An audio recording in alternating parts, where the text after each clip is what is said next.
The Keshe Foundation is proud to announce the Second Universal Council and Second Science Conferences, which will be held in Rome, March 27th through 31st, 2017.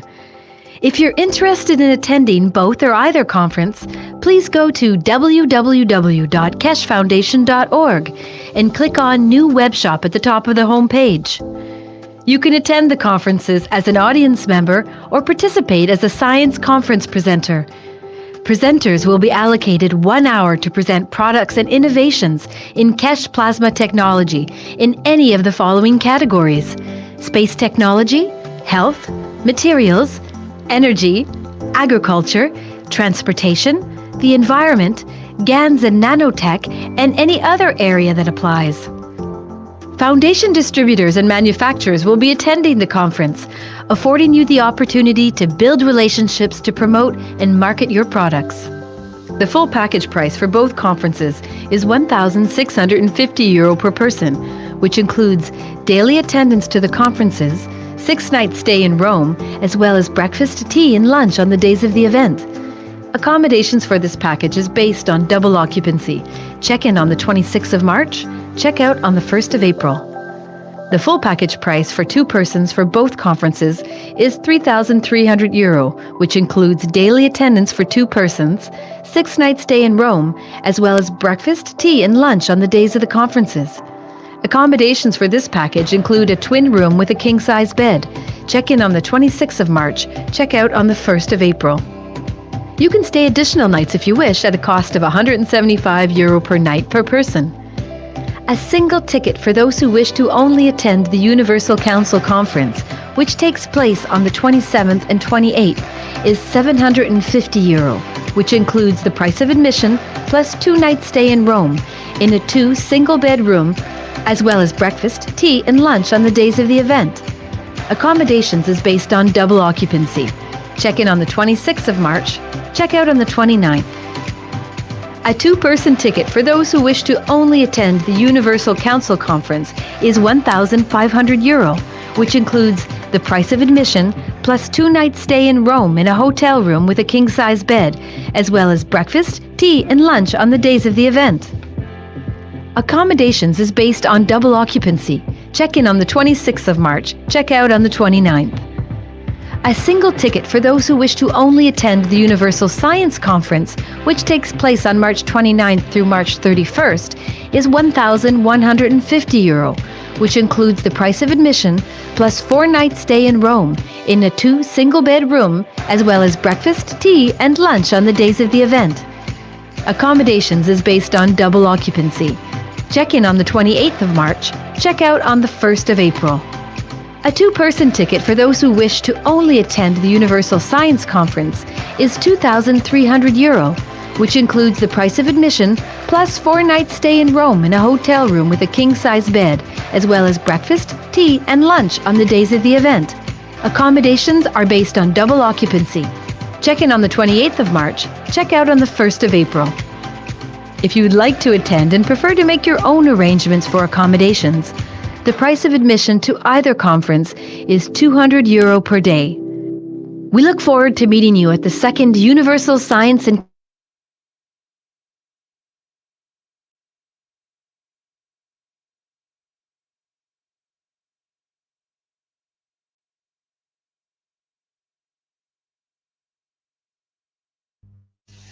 Hello.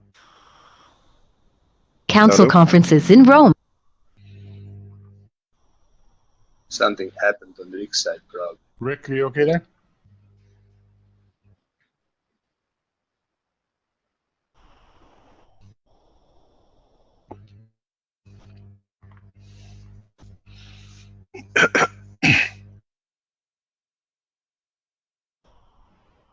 Hello? Oh, okay, I think Rick, we just lost Rick for a second. Are you back here now, Rick? Yeah, I'm here. Not sure what happened there. Everything went down, I guess, briefly, and I'm still, my live stream's attempting to reconnect. I think it's still recording, and I said it lost the internet connection. Attempting to reconnect. Can you share the videos, the second part, and maybe we'll just continue from there? The second part. The second video is good.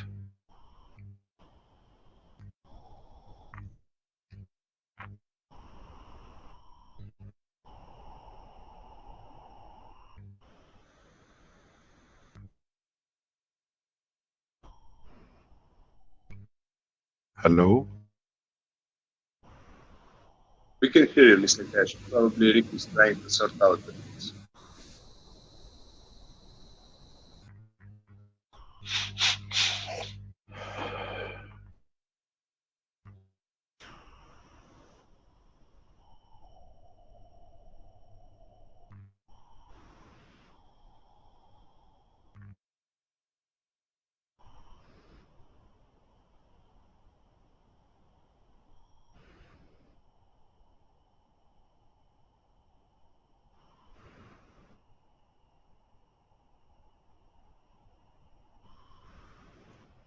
Rick managed to. Are you back now, Rick?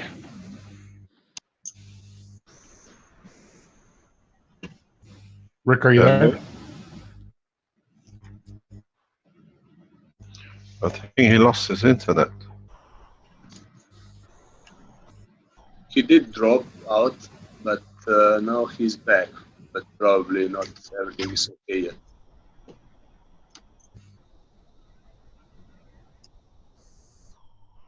Hello, Rick? Can you hear us?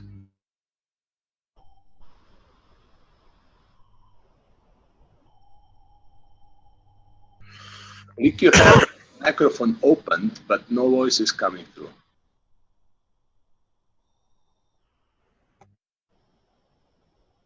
Can you contact him in the background? Yeah, I'm doing that right now. He dropped out again.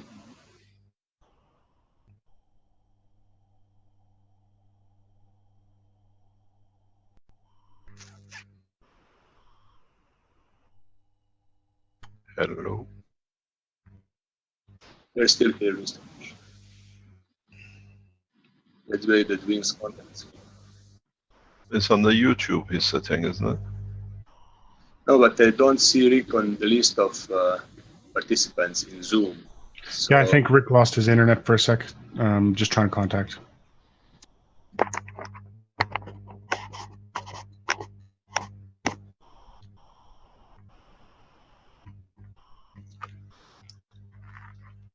He's just rebooting. He'll be back in just a moment.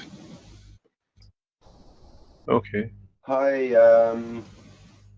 Hi, Rick. We can hear you.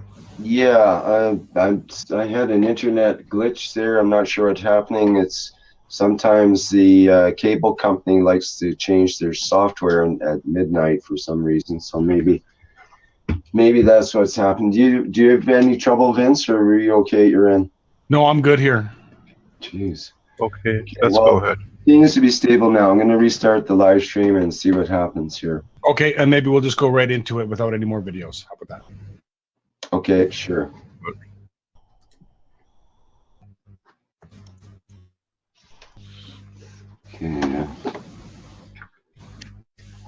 A second here.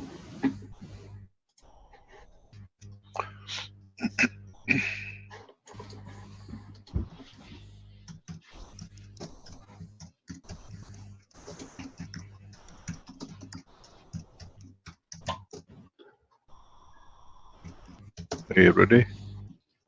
Just a second. I'm just getting it lined up here. I'm starting the live stream. Now I have to change my settings. I'll do that.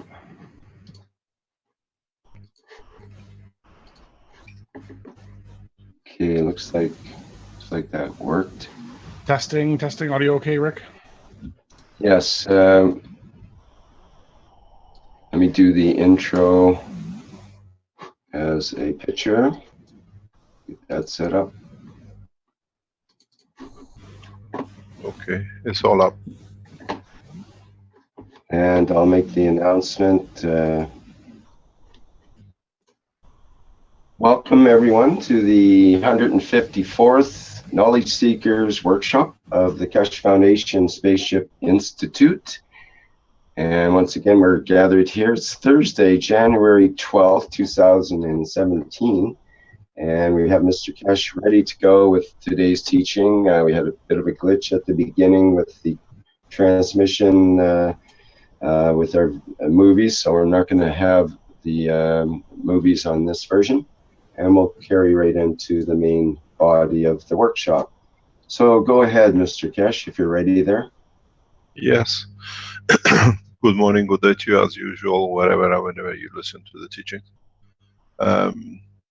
This is a normal situation. We sometimes have hiccups in the transmission as we are literally participating from all over the world in 4 or 5 different countries around the world to set up these teachings, going from Canada to United States to Slovenia down here to Africa and other places, people who sit on the support in the background. Keshe Foundation is a collective work of more or less a number of people around the world that it keeps on going. As you see, it's 154 Knowledge Seekers Workshop as a workshop sessions, which is now we are in more or less in our 3rd year of teaching non-stop. There are a number of things which we would like to go into that we understand more. I have received a number of requests or questions in respect to Ghana and our work here. The Ghana Atomic Commission collaboration with Keshe Foundation has taken a new dimension. We've been given and accepted the premises of the university administration block, which means the Keshe Foundation from today or this week has a permanent residence in Africa. It's one of the most prestigious buildings in the university campus and part of the Ghana Atomic Teaching section. This gives us a permanent research center. It's a massive building built by the Russians and is on the main road of atomic offices. It's a secure premises and it allows us to establish permanent research section. We have recruited the scientists we would like to see to be collaborating in this center, and already the Keshe Foundation manufacturing working team, which are all mainly masters and PhD students which have completed their degrees, now have gone into working and research and development. This has given the whole teaching a new meaning and the whole working a new meaning. What this means, we would like to see to follow up around the world with those who set up the teaching and what we call the manufacturing. What it does, the working teams, which we are choosing elitely as a scientist group, this is how we set it up initially. Now we're going into the practical side of it, is that whenever they decide or when the production on certain section with them is completed, they switch into research or they bring their part of work into the research and manufacturing. This means the people on the floor while manufacturing, producing, continuously add to the knowledge. This changes a lot of things for us in especially Ghana research and Ghana manufacturing. The research building, we will release the pictures and the accommodation in the coming days, is one of the points which we needed to establish a solid ground within the structure of the university structure that we could teach freely. The teaching has been extended that hopefully from next week, 2 sessions of between 15 minutes to half an hour will be given to the foundation on the national television and radio to teach the plasma technology and what we do and what we manufacture. So we have brought the public teaching, manufacturing, collaboration with the scientists all together. It has become a wonderful collaboration. It's taken a lot of work and time. It's taken a lot of investments. But now we see the fruit of the work, and this should be a pattern for a number of people around the world. If you are looking for and we're wondering how to set up your manufacturing or your teaching, we have advantage that we have access to lecture rooms that we can give popular lectures frequently on a daily or weekly basis to different sections of the public within the structure of the Atomic Commission. What this allows us to do is selectively teach doctors, selectively teach vets, selectively teach farmers, scientists in different aspects of water dissemination, where they can actually from the conference room go into the lecture, into the laboratories and test and see the results that they can understand directly. We extend this to all the African nations use of the center. So Kenya, Nigeria and other Keshe Foundation groups who want to do work can have access to the laboratories. This is under 2 to 3 months to complete now that we have acquired the building. The next step for us is, as we have spoken to our team in other countries, you need anything to be tested, you need anything to be validated, you can send it to Keshe Foundation Ghana and we test and validate it for you, be it whatever be, plasma reactors, new materials and the rest. We hope to establish another section system like this very soon in Philippines, hopefully once we complete our position here. On the other hand, we have received a lot of communication in past few weeks. What is the position? What is the outlook in respect to earthquakes which you forecasted? We expect massive earthquakes in the region of 8, 9 and for the first time possibly 10. In around Japan in the next few days. West coast of United States. We have asked directly our staff in Tokyo to leave urgent. Keshe Foundation staff in Tokyo University are leaving into sections which they feel happy and safe.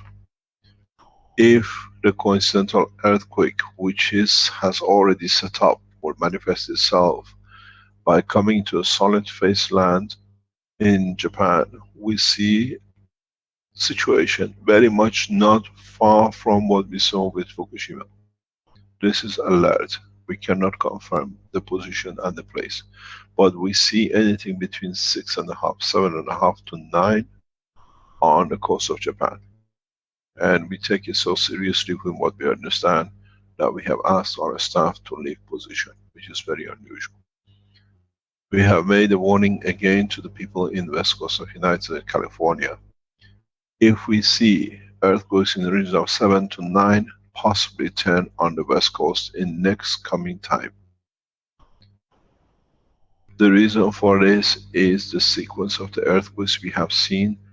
If coincidentally they merge together at the same time, it's literally two waves coming from different part of the world, hitting at the same time, same place, then we will see 9.5 to 10, 10.2 elevation. That's the same goes for Italy, and we have issued a warning to the people of Tehran. We see the earthquake in Tehran imminent. We have advised to say goodbye to Tehran in the past 24 hours. This is due to a number of earthquakes which has taken place in past 7 days.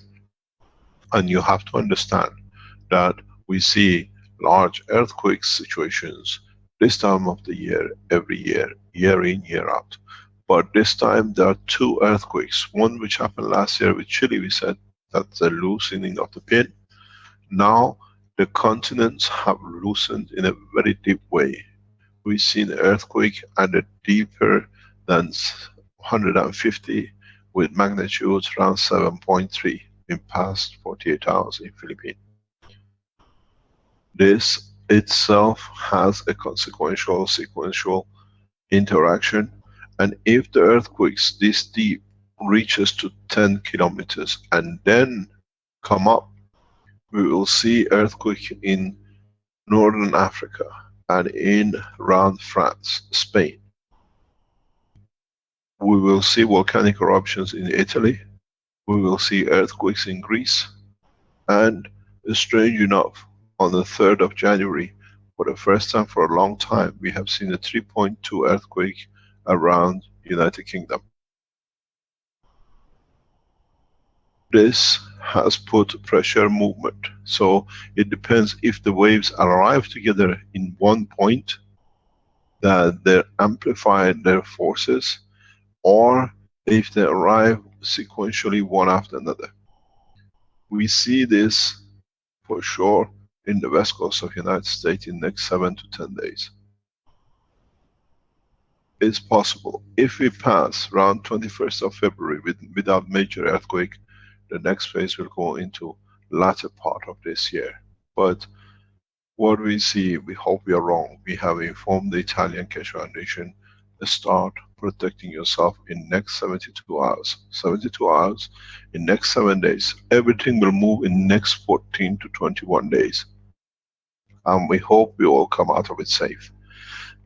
But what we've seen in the earthquake in past days in near Philippines, we see this immediate effect. We see this immediate effect on Tokyo. For this reason, we have asked our researchers to leave Tokyo as a matter of urgency, and they're leaving today.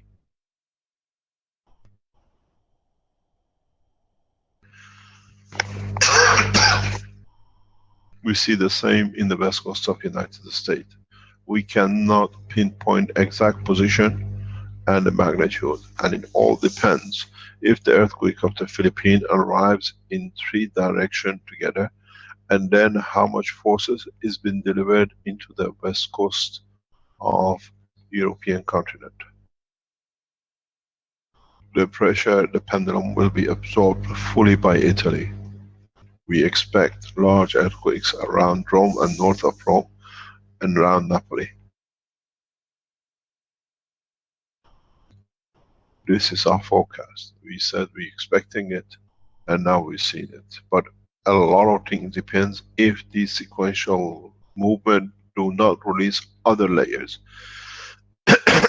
that these can create further problems.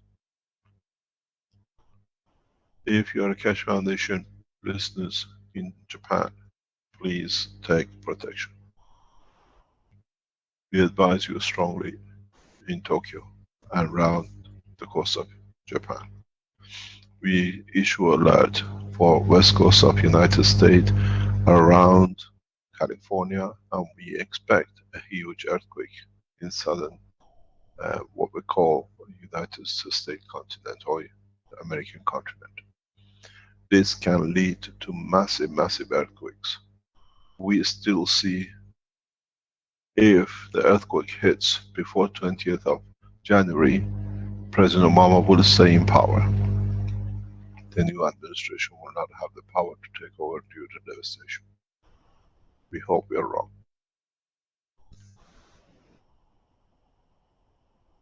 Going back on other teachings, a number of you have been asking in respect what we are trying to teach in a deeper sense in respect to the state of the soul, the operation of the soul and physicality. How do we get to understand more and more? How do we see to understand our own internal structure? As I explained in teachings other times, is that in the world of science, in the physical science, we have understood partially but not fully the operation of the fingers, the liver, the arm, the leg, the heart. Man has never come to understand the operation of his own soul, which in fact has the same components, and he has components which affects the physicality. Part of our teaching has to be, and this is the direction which we are going gradually, is to understand the operation of the soul of the man. This is the change of the course in the knowledge of the teaching. As I said, we started with matter, we taught you the nano, with it then the GANs, and then the fields of the GANs, and for it the operation of the collection of the fields, which leads to the center focal point of what we call principal matter energy. Now, man has got to mature to understand the operation of his own soul. to understand if I do such a thing in physicality, what's the sequence and consequences in the direction of my soul? What can I ask? Where do I go? How do I think through my soul? How do I operate?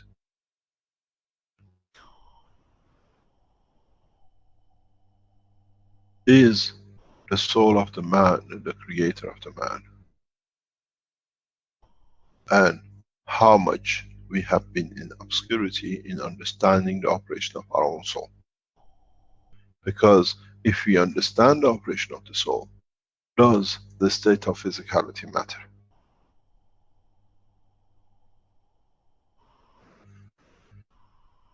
It says, I made the man in the image of myself. Does the soul, or is the soul the image of the physicality? Or the behavior of the soul is the image of the physicality?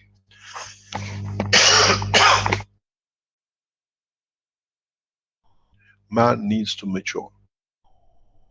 We were happy to work with a puppet of the physicality. Now, would we like to understand the operation of the master who handles the string of the puppet?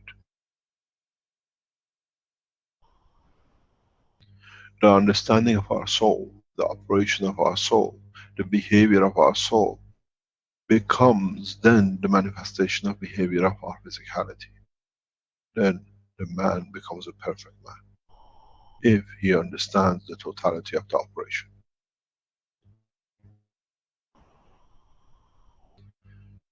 This is the reason why, even in the communication with our team in Japan, they said goodbye. I said to them, rely on your soul. You will find a path. You stay as you have to be.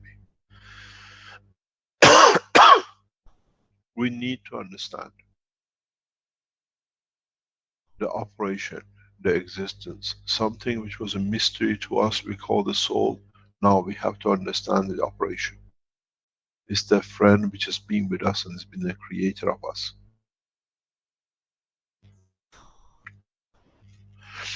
We need to understand how much our physicality, its operation, its behavior, its position, the color of the skin, the shape of the eye, is controlled by the manifestation and behavior of the soul.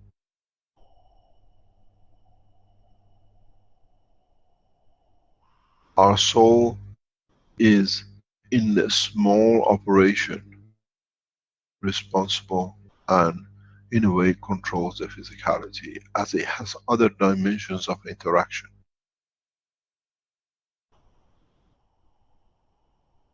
It's very much like a meteorite coming into a magnetic gravitational field and we see it burning in the sky. The physical manifestation of the man is that burning of the light, the interaction of the matter state with the fields of the soul of the man, which gives the physicality of the man. Do we need, or are we part of the same structure, which in the interlink between the others we interact and live with our souls, which then, because we think we control the physicality, the soul is something beyond our comprehension.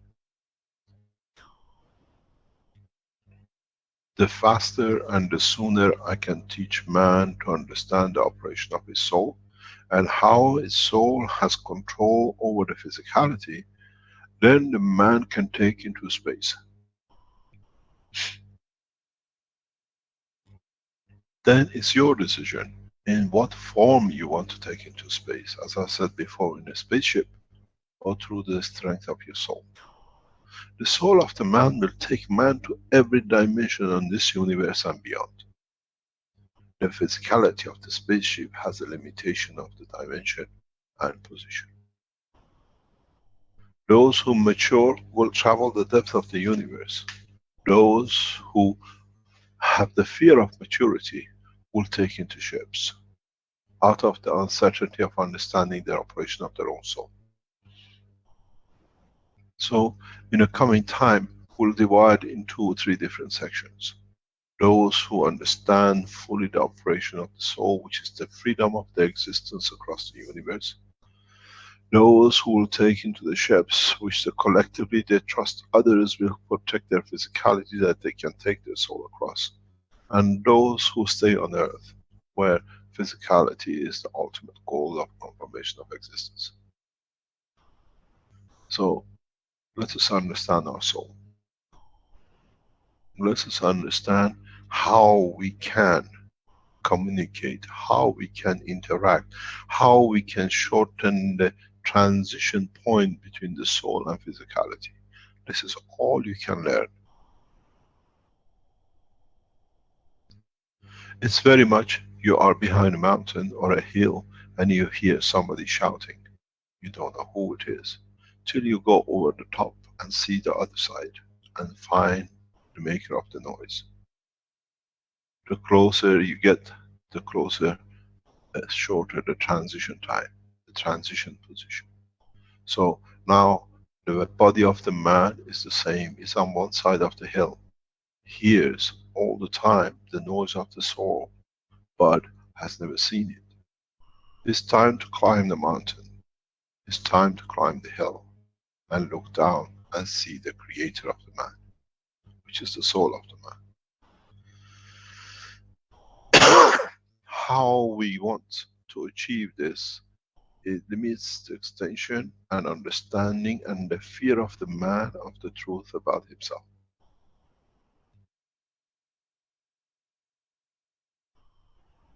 Some people feel happy to hear the noise from the other side of the hill, because it doesn't matter what it is, I hear what it says and I can do what he wants, or I can tell him what I want to do. Some people will go over the mountain, will go over the hill and join the other side. When you join the other side to see the maker of the noise, you don't need to shout. You interact, you sit next to each other, hand in hand, working together. And this is where we are trying to take the soul of the man, the physicality of the man and operation between the two. The point comes, is that how do I move my hand, or how do I run from a place to another? What's got to do with my soul? The soul delivers the information. It's for the substation to take action. Plus what the substation sees in respect to its environment. The substation is the physicality of the man. We have got so much entangled and so much involved in operation of our work that we have forgotten the reality in acceptance of the truth about the line of communication. We have accepted messengers, we call them prophets. But have the prophets, or are those who have been on top of the hill to hear the noise of their own soul, to understand or at least come in interaction with their own soul, that what the soul has given has become the messenger.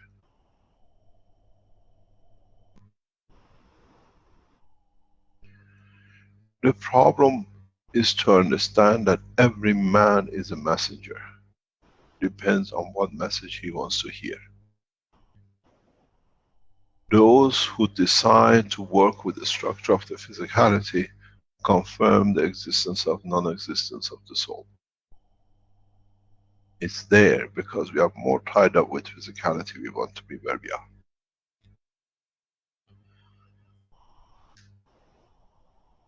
There are different ways. I started teaching you last week or the week before, in the movement of the finger. Feel a pain on the finger and try to find a position in the brain. Now let us go a step further.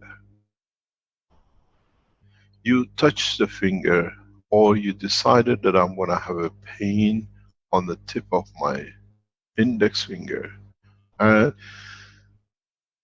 you carry the message through the plasma of the body of the man to the position on the brain where is placed for feeling for that particular point on the finger. Now, take that and move in. You will pass the emotional layer. You will pass the transition between the principle or the soul and the emotion. Try to follow the fields. It will not be in the physical direction and dimension, but in the field that you will see the light. You see an interaction of the inversion into the center of the brain of the man where the soul sits. Then you can knock on the door of the soul. Then you have to understand the strength of your soul. Then you have to understand the construction of your soul. The construction of the soul of the man is nothing but the same as the construction of the center of this planet. Or any star.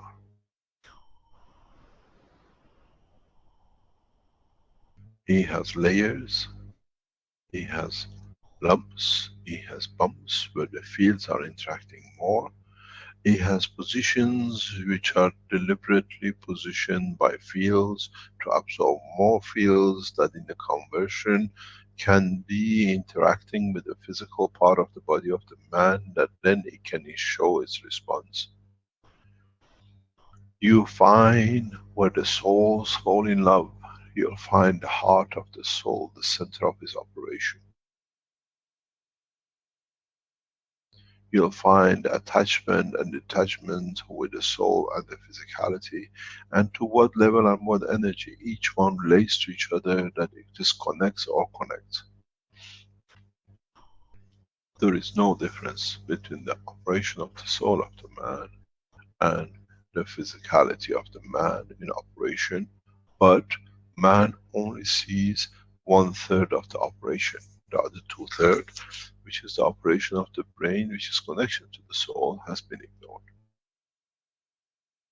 And the new research and development is not to find out which part of the brain connects with which part of the physicality and the emotion. Is to find out which part of the brain connects to which part of the soul, that the information can be correctly delivered and accepted and in a way executed on both ends, on the side of the soul and the side of the physicality. Is man mature enough to look inwards and see his own soul, understand the operation of his soul? This is my job. I actually, after years of teaching, have just started to complete the reality of the mission. To teach man about his own soul. To teach man about the operation of his soul. Where you enter a new dimension in the universe, and you can ask the soul, or put across to the soul, this is how it looks here. I want to have 14 arms and 20 legs, that I'm happy to be here, and I don't put too much pressure on my emotion, that puts pressure on the soul.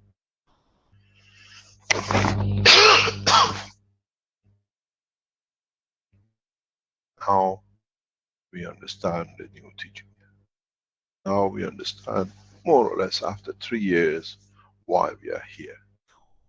Some of you who understand the operation of your soul will take into space in no time.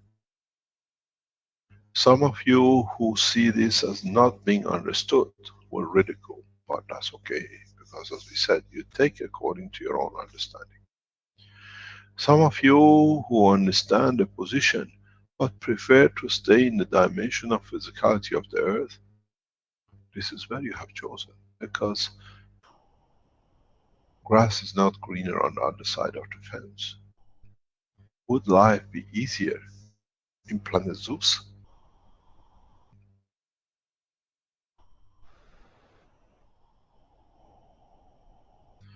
What do we see as the structure of the soul?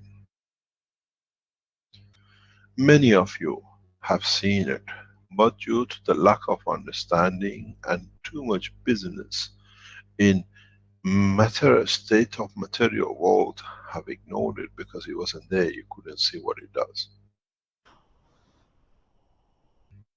Most of you have seen the operation of the soul, if you've been around Keshe Foundation in past 2-3 years.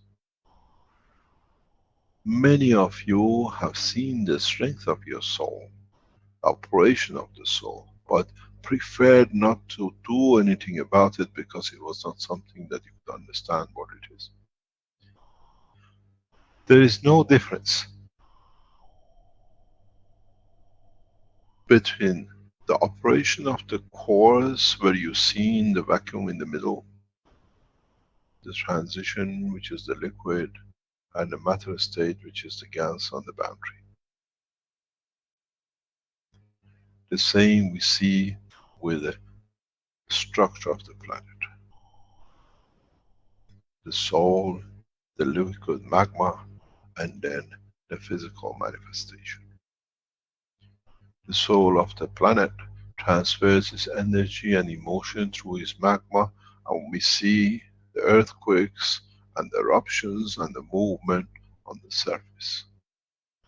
The earthquakes and the movement of the plates is like a man moving his arms and legs. Magma is part of the physical transition, which is the brain of the man, where the emotion of the planet can be transferred. But the central force, what we call the Caroline core, is the soul of the planet. As we said before, there is no difference across the realm of the creation. So shall be the body of the man.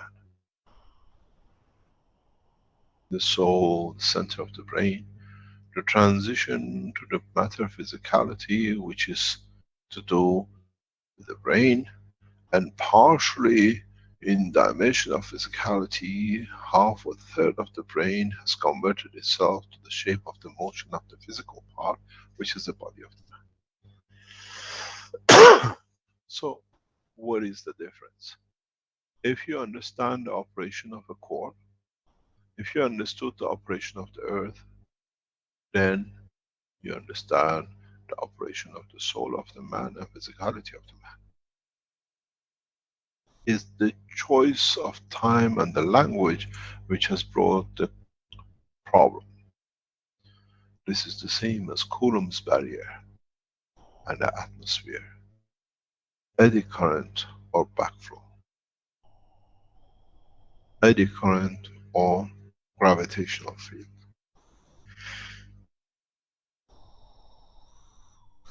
So in essence, we come to understand one thing, and that is, there is no uniqueness in the structure of the body of the man, in its physicality, in its emotion, and its soul. Going back to books, which book 1 or 2 or 3 as you read, and you put the collective knowledge together to understand that all always have been the same. Change the creation of matter to the creation of man. Change the structure of the light to the dimension of the emotion of the man, where the energy transfers from the principle to the matter state. Change the creation of the universe to the soul of the man. Now we have seen. There is no difference in the world of creation. It's just understanding the interaction and the reaction of the body of the man in respect to his soul, in respect to his environment. We have never sent an astronaut or cosmonaut without the clothing, without the protection into space to see if he survives. We assume he will die. We assume that he needs a protection of the condition of the earth pressure for him to confirm his existence. But man has never dared to take the next step. We assume that in space, in deep space, man without a clothes will die. But if the man understands the operation of his soul and the interaction between the physical manifestation and the soul of the man, does the man need a spacesuit, as I said before? Or within the skin of the body of the physicality of the man, by changing the characteristic of the skin, man survive the deep space in anywhere, any location, in any universe. Now you see the restriction has been on the man himself, by himself, and those who claim to understand the knowledge of the creation, that have brought this limitation for man to understand. How much more falsified knowledge do we have to accept? Is the ultimate speed of light the speed of motion? But now we understand a bookkeeper has made a mistake because he didn't understand the totality. Now we have to understand, do we need the physicality of the man to take into space, or do we need to understand the operation of our soul, that wherever we lay our head is our home? Doesn't matter, planet Zeus, the other side of the galaxy, or within the home, what we call planet Earth. Try to stay open-minded. The fear of unknown has restricted man to the physicality of the body and all the conditions we have seen. Once we have submitted to one to be inferior, the other has followed. The race, the color, the religion, and everything else.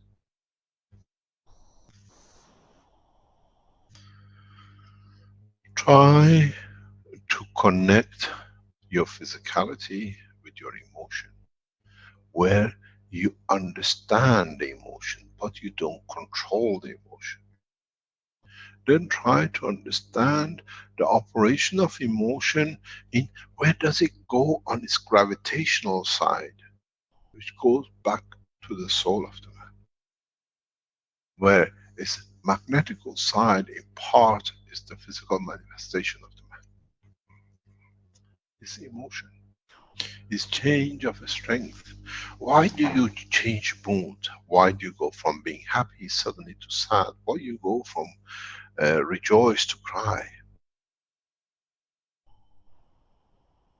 Try not to look at the emotion. Try to look to understand where the fields of emotion will create reactions in physicality and in the soul.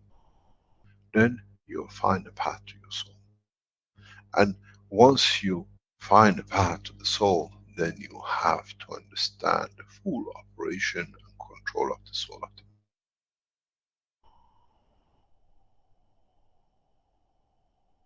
We did biology. Now we have to do soulology, to understand the structure of our own soul. To understand how our soul operates, which part of the soul connected to which part of our physical dimension in the brain and physicality. And in so many ways, in that process, we have to understand the knickknacks, the positioning, the strength, the colors of our own soul, with all the compartments which it carries. What it gives out in interaction with the other souls, in what it gets back, becomes the information for the soul. I said very recently, the angel of death has visited the planet Earth. What does it mean? Does it mean the end? Or does it mean on death of limitation of understanding of the physicality in respect to connection to the soul, the angel of the soul will appear. How can you be an angel and be an end? The reality is the end of one and the beginning of the better of the other. It's the man who creates this limitation. And this limitation has to be taken away from the comprehension of totality for man to be able to travel the spans of the universe freely. It's you with your soul which decides to be as part of the spaceship.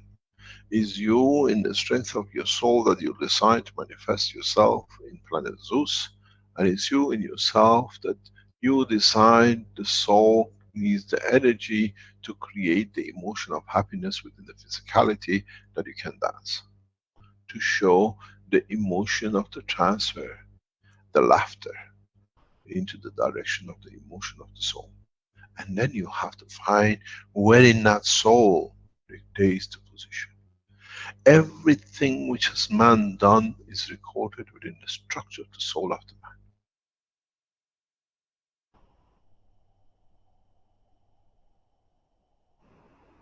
If man could find, understand the operation of his own soul, he will say the history of the man with his own soul. As all the souls at all the time of operation are all collectively connected and stored the same.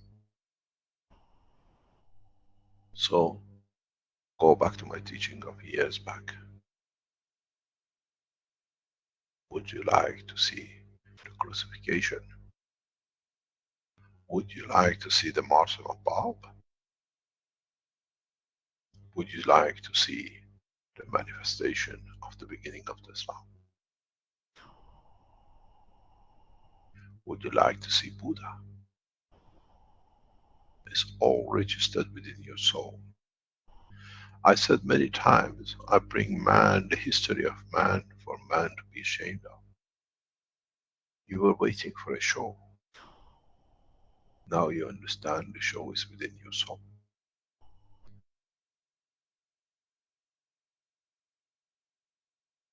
This is the secret. And the faster the man understands his own soul, the faster we can go to the next step for his own freedom of his limitation of understanding of totality. It won't be very easy. It's a heavy task. But the problem with it is that you cannot show it to the others how to do it. Because it works according to strength and the dimension of your own physicality and soul. You can guide, but you cannot say you go from this to this, you mix so much of this with that, and you get to your soul.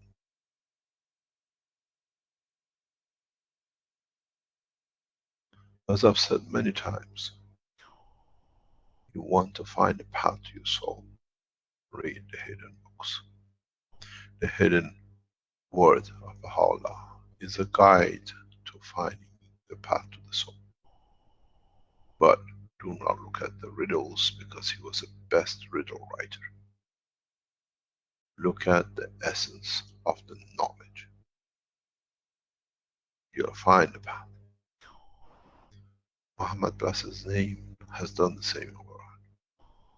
We find the same in writing of Christianity, those who have not been tampered with, as many of the Christianity books have well been written to fit a few in Latin over the centuries. In Torah, we see the same. The path to the soul has been mistaken as the work of the physicality. Thou shalt not steal. You have stolen from yourself the carriage of information from the soul to physicality, so you pay the punishment of the existence on this planet.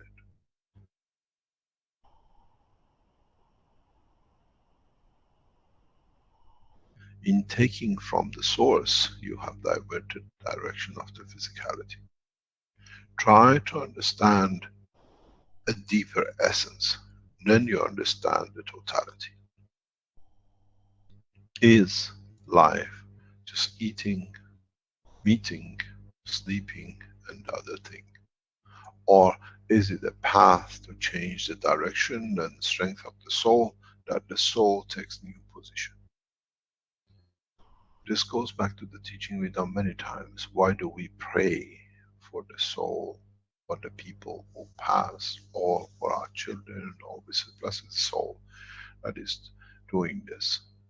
When you do, you give from your soul directly into the soul of the receiver. And then he elevates or she elevates in the soul level.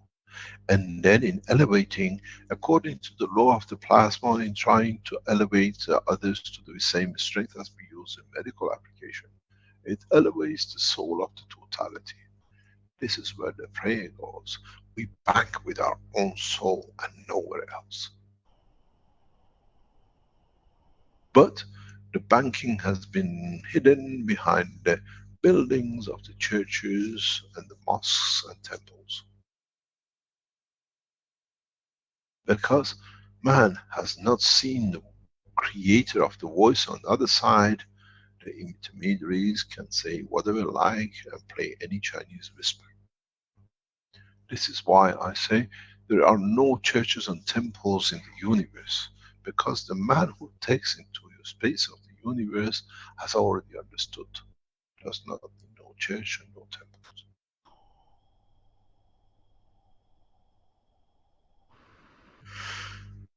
Try to understand the connection to start with between your emotion and your physicality. Try to understand the connection between the emotion and the soul, and then you come enlightened to understand the operation of the soul. And then you become part of the universal community, because in reality we are all plasmas that interconnected and keep condition and position in respect to each other, so we have become part of the universal community. Becoming part of the true universal community is not to get on the spaceship and go into space and see a bunch of what you call aliens, say hello and shake hand because they don't speak your language. The true universal community connection is in understanding the truth. Rick, are you still there, or have you lost your screen? No, Rick has dropped out, and I was just getting a video ready. Okay, so we carry on, he can reload later. Is that okay with you? Wins? Yeah, that's just fine, Mr. Keshe. Okay, no problem. So, it's for us to understand ourselves. It's for us to be able to understand the operation of our own soul through understanding and connection between the physicality, the emotion, and the soul of the man. I have taught you in past years a tool which many times I've referred to it, but not many people had the encouragement and audacity to take the step to test.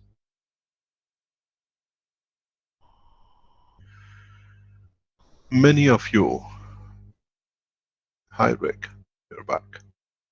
Many of you, No, it's me, Mr. Keshe. So.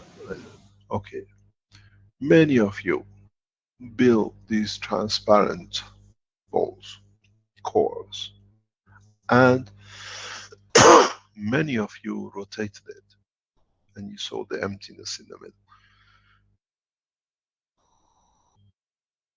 In that process, you were happy to see the ball in the middle and the liquid and some of the gases on the edge.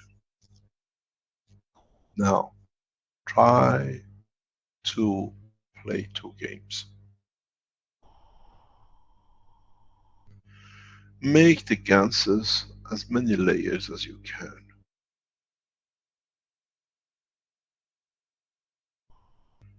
Then try to carry your emotion to the ball. Feel happy. Observe the changes in the liquid, the size of the gap, and the thickness of the ganses. Don't forget, your emotion is connected through the fields. Try to feel very happy and see which layer changes. If the thickness of the dimension of the center changes, then you have made yourself an indicator of the connection of your emotion. Then try to understand how you can connect with the empty space in the center, what we call the soul of the man. And then you shall see the operation of your soul in the ball. So easy. You were looking for the fields of lift. I was looking at the structure of your own soul. That time you could not understand. Maybe now you can.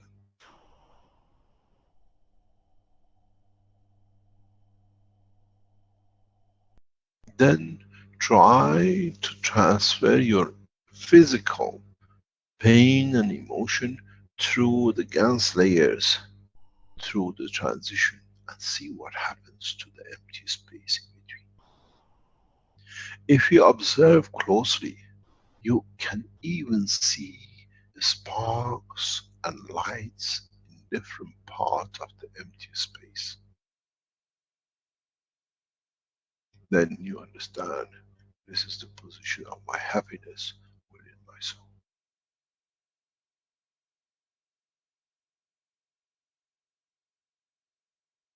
You were looking for left. I was looking for elevation of the soul of the man.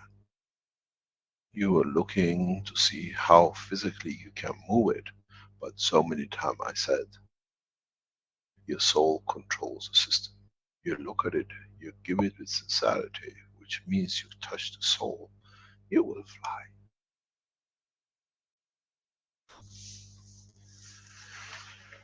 Maybe it's time to understand more. Maybe it's time to look at all the tools you have made. Majority of them have been the tool for connection between your physicality and the soul, and you never understood. But many times I've said, the controller of the flight system is the soul of the man, because the right of the communication with wires and electronics is too small. Electronics is like a neural system. It takes time for the information to go. It's too slow, where the fields interact directly at the speed of the string. Now, you understand how easily, again, you all have been taken for a full understanding. All of you have been sitting and watching in reality of the two, but could not distinguish. Maybe it is important for all of us to start making back those transparent balls with different ganses. Don't forget, zinc is line of your emotion, copper is the line of your physicality, amino acid is the connection with the planet, and the rest of your physical material condition within the sphere of the ball will give you a rough indication of how you want to play the emotion, the physicality or the soul, and see the effect on the other two.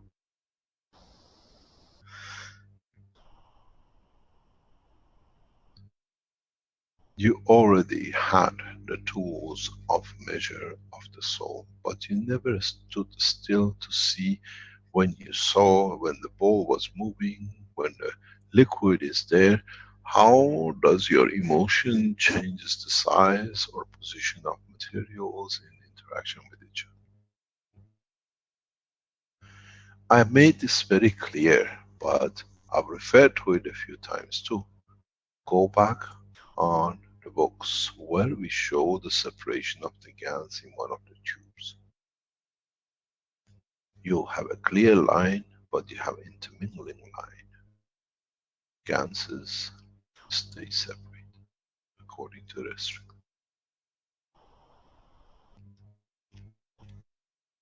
So does the body of the man in respect to his emotion and the soul. Any questions?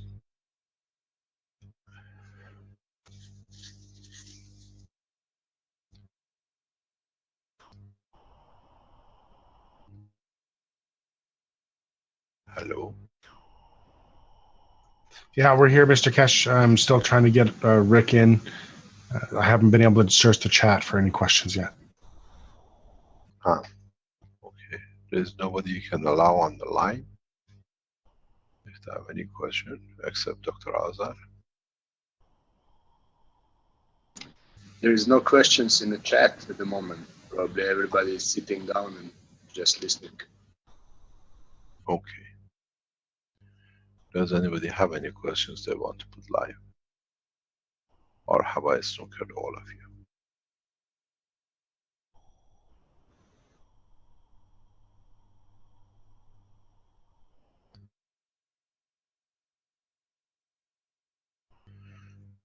The process of wisdom comes from independence of the physicality.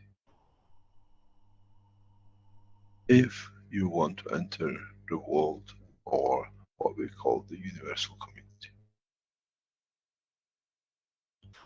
is our future in our hand, or is our future dictated by the others who position their souls in a specific position that our soul has to respond to?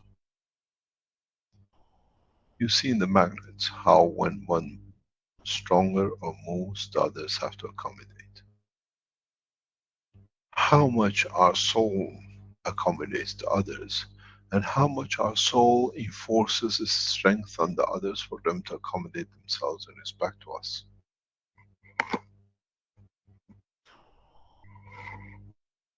Do we see leaders through the operation of the soul of them? Or do the people led that the soul dictates to others to operate on?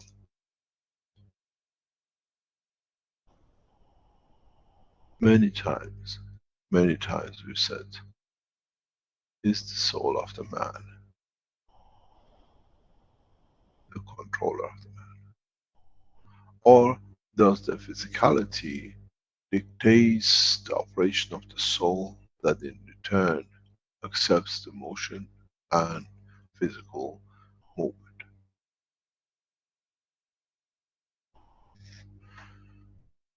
How far do we need to go to see things? How far do we know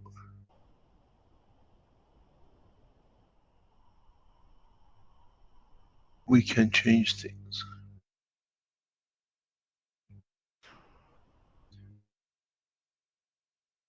How far do we understand the operation of our own soul, but we have decided to ignore it because in the realm of physicality we have a problem to connect with it, to understand it.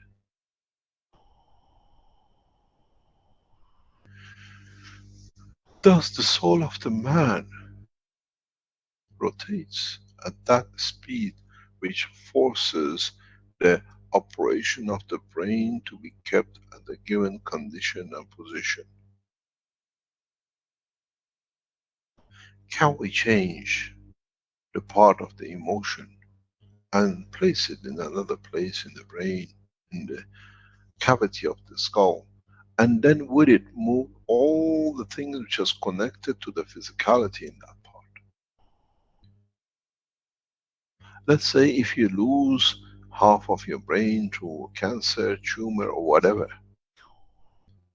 What happens with the line of communication between the soul and the physicality? What happens to the emotion which that part was controlling? Do we lose it? The answer is no. You can replace any part of physicality in respect to the brain and the emotion in the brain with another part of the brain, or even within the neurosystem. I've explained this in the medical teachings. We have videos of it to show.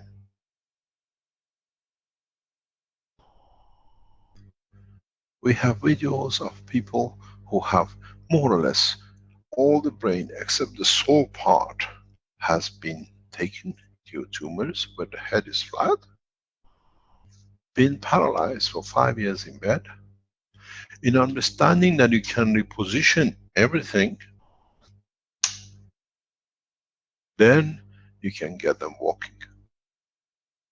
What happened if you have lost the part of the brain which is responsible for your physical motion and your emotion in respect to that physical part?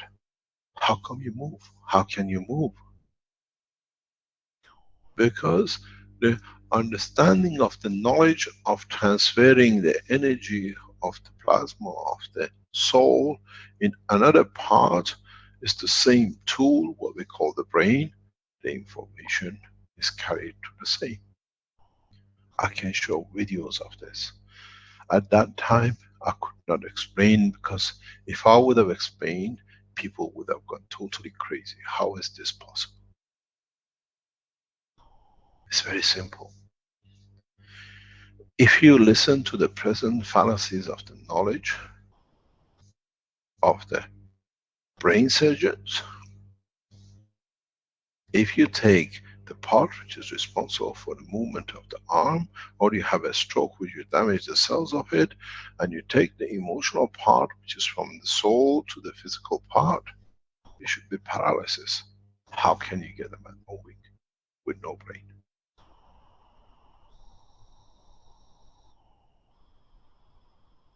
I've done this 2 or 3 times. All it needs to understand is the brain of the man is a filter of the strength. You can transfer all the movement, all the emotional strength of the man to the spinal cord, and you still have a man which hardly has any brain, as long as the soul is not touched, and he'll function as normal.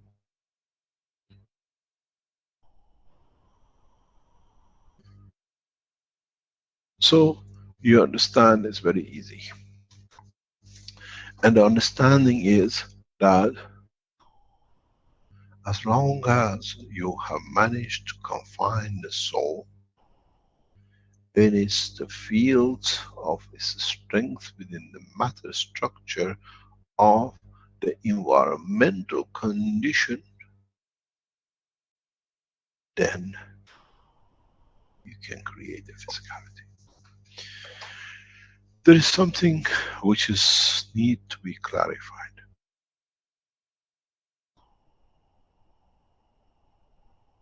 This is going to shock a lot of you who never understood, but if you think you understood, you ignore it.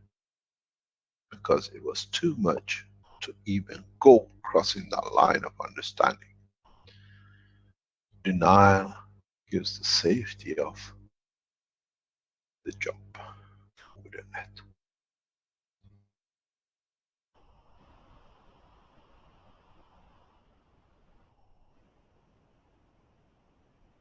Let us look at it. You moved from the earth into another position in the universe.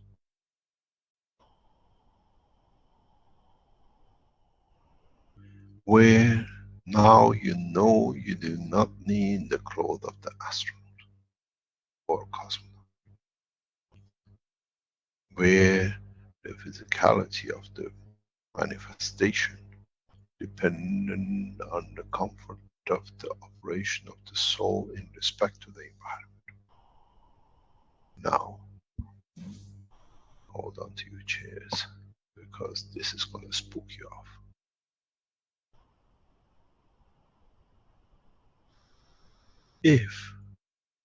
If your physicality in the new position needs the operation of the, let's say, changing of the amino acid like nitrogen to potassium or to another element, or creation of other dimensional physicality, do you think your brain needs to be still the same as it was made from the amino acid of there? Or do you confine the soul within the fields of the strength of the position of the emotion that you can manifest without the existence of the matter levels of the brain for the confirmation of the existence of the physical?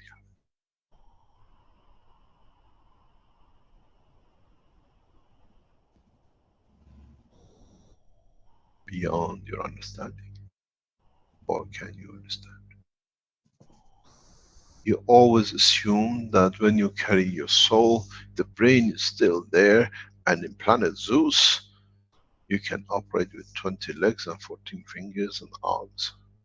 But now in planet Zeus, the magnetic gravitational field of the environment dissolves the amino acid of the brain of the man, which is connected to calcium. So, are you going to lose the soul? You're dead? Or you understand the operation that you can place the parameters of the safety, that the soul become independent of the transition of the emotion to physicality. Then you have matured to understand the next level of creation. As I said in my teaching, I teach as a universal messengers to those beyond the human race. And this is a communal teaching. Those who have matured, understood and understand the next step of the intelligence of the interaction of the souls. Man might reach the stage in millions of years, as he can only imagine. Without his brain there is an existence. The whole secret of the existence in creation is to create that soul. And if it's strong enough and it's just and correct, it'll exist anywhere in the universe without the need for transmission of the emotional side or manifestation of physicality, unless it decides.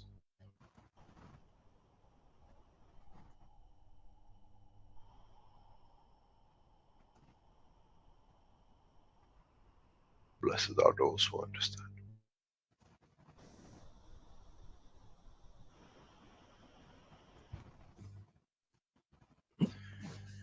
In principle, what do we need to understand? In principle, what is missing in our education?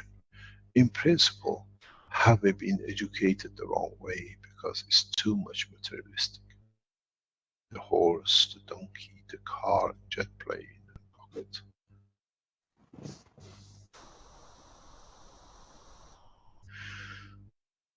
Ask yourself one question. Where does the soul go when the man goes to sleep?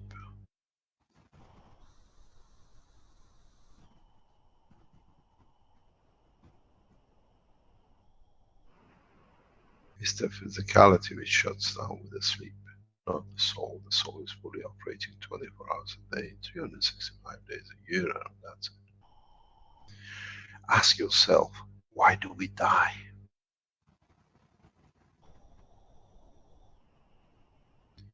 Can I live an immortal life? The answer is yes. And that is how much you decide to create the gap between the soul and the physicality. That you control most of the energies.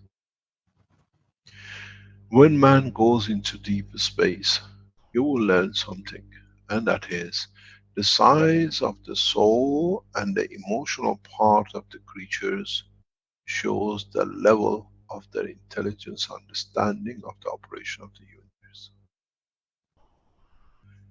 A man with a big chunk of the need, like the human race, needs the physicality. If you reduce the boundary of the brain closer to your soul, let's say come down by 2/3, it means you have understood half of the emotional planes to go out. Bless you. Maybe we needed a shock to reconnect some points.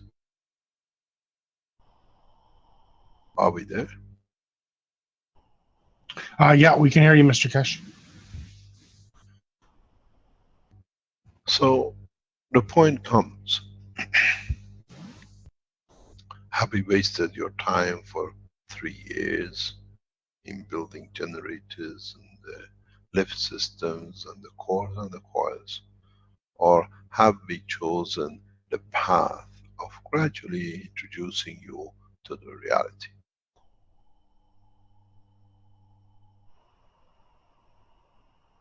In the cores you put in, try to reduce the liquid water and see the interaction of your soul. And how faster you can change the layers of the, what I call, ganses. Then try to connect yourself with what you have created and you put amino acid in it, that you decide the size.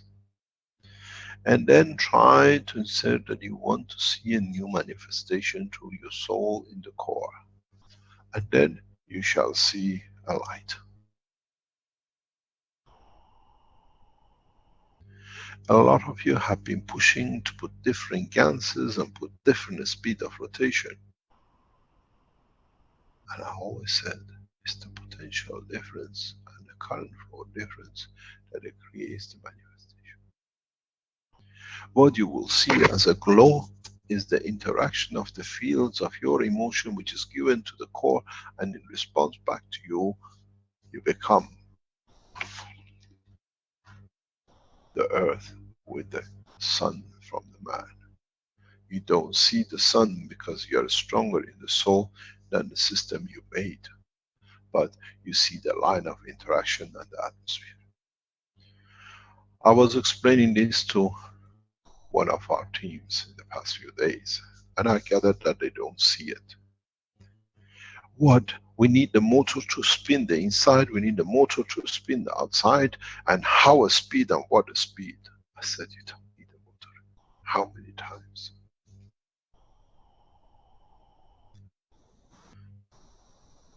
The GANS ball in the ball and your emotion, your strength of your soul will turn the fields. Do not look for a physical rotation, because that's exactly, you have failed.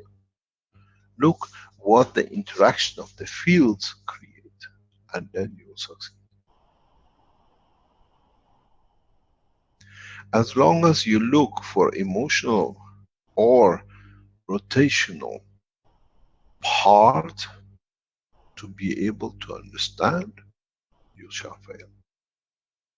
Because you still have connection with the physicality, but the soul is too strong in operation. The more you become detached from the physicality, the closer you become to the soul. The Chinese yin and yang, the line is very fine between the two.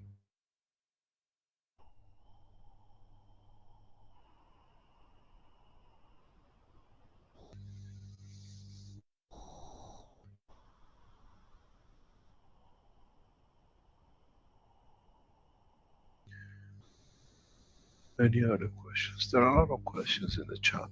So, Hello, Mr. Keshe. yes. Hello, Hello, yes. this is Ralph from I live in Texas.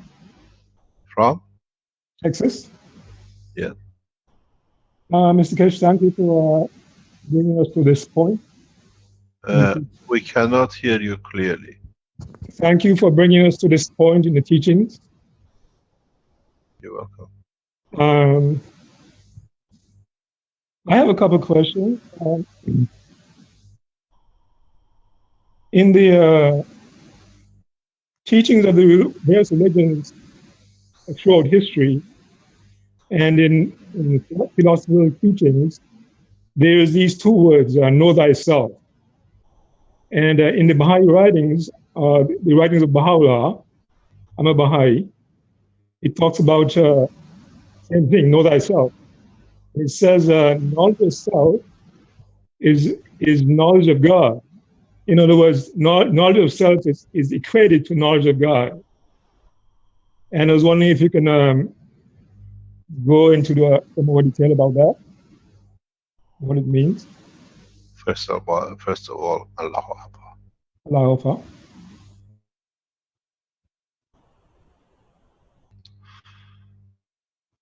In the writing of Baha'u'llah, bless his name, what you just said is what I said just a few minutes before.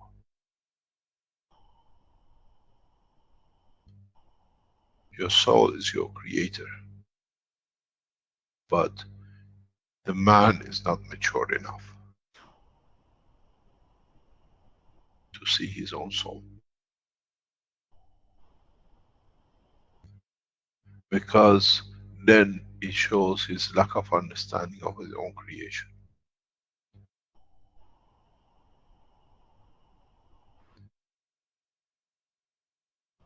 When we look inwards into the direction of the creation of our soul,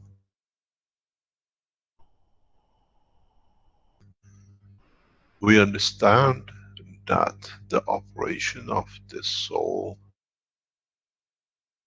is the creation of the man.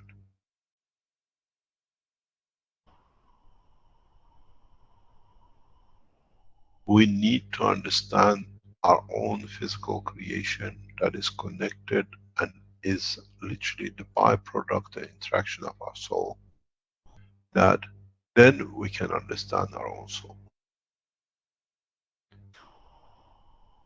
Our physicality is the interaction of our soul with its physical, dimensional, environmental strength. When you go within the inner soul of the man, then you have no other environment but the soul of the man. Then you become independent of the physical dimension and the strength.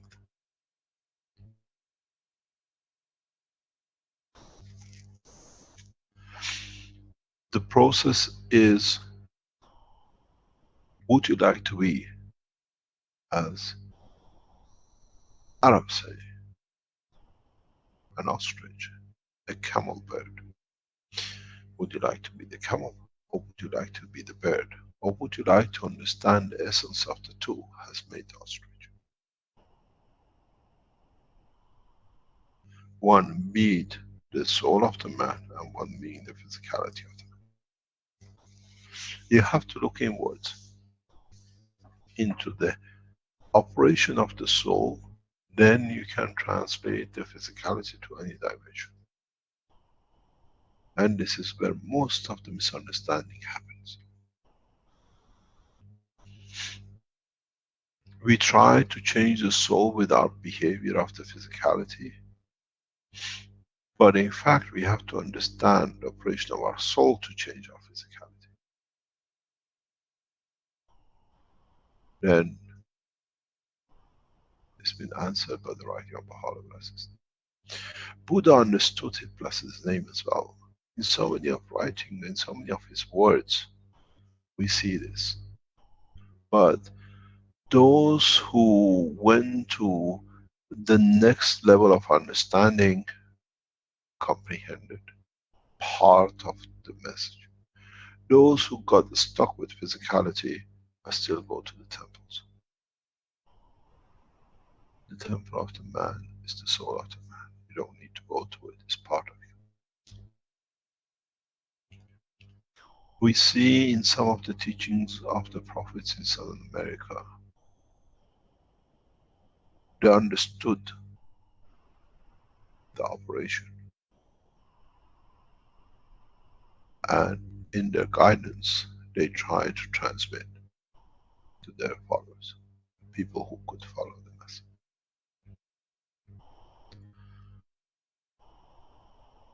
The reality is, our biggest fear as a physical being is to understand that we are connected with a non-tangible entity, and we are the mirror of it.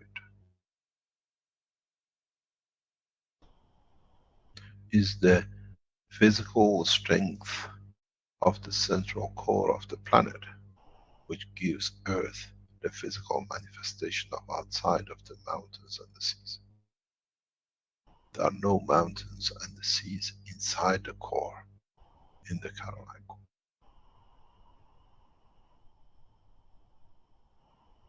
But the operation of the wave of the sea, the fields they create, reflects back into the core.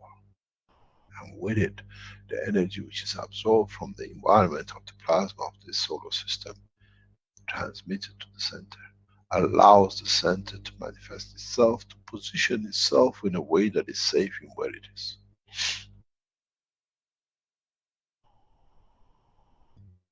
It's the story of chicken and egg. Which one came first? I bet it was the yolk and the white.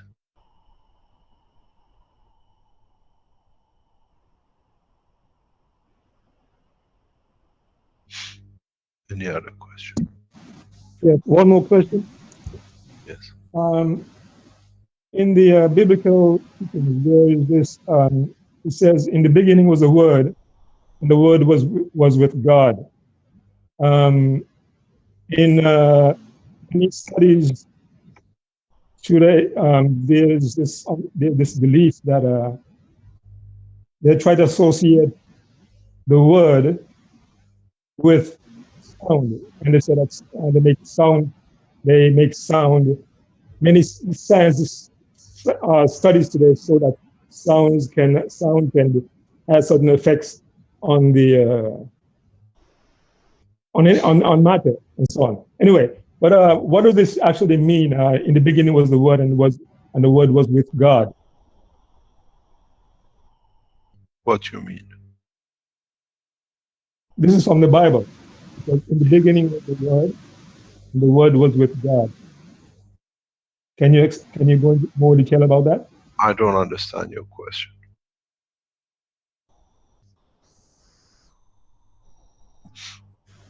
It's just that's the way it's stated in the Bible. Can you explain what you're asking that I can? Well, what does it mean? What, the God? Hmm? You mean the God?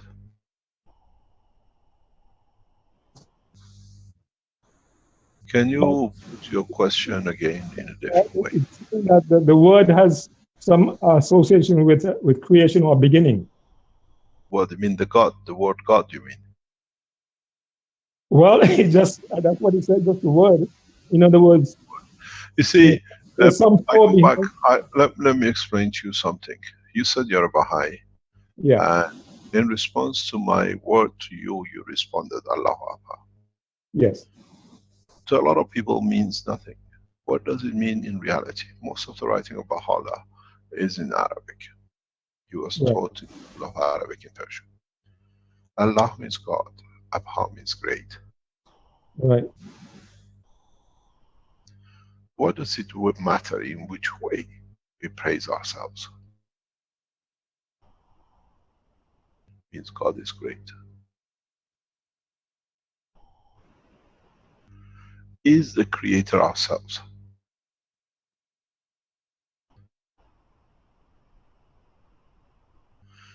is us who's afraid of us. We have to hide it in different names. Mm.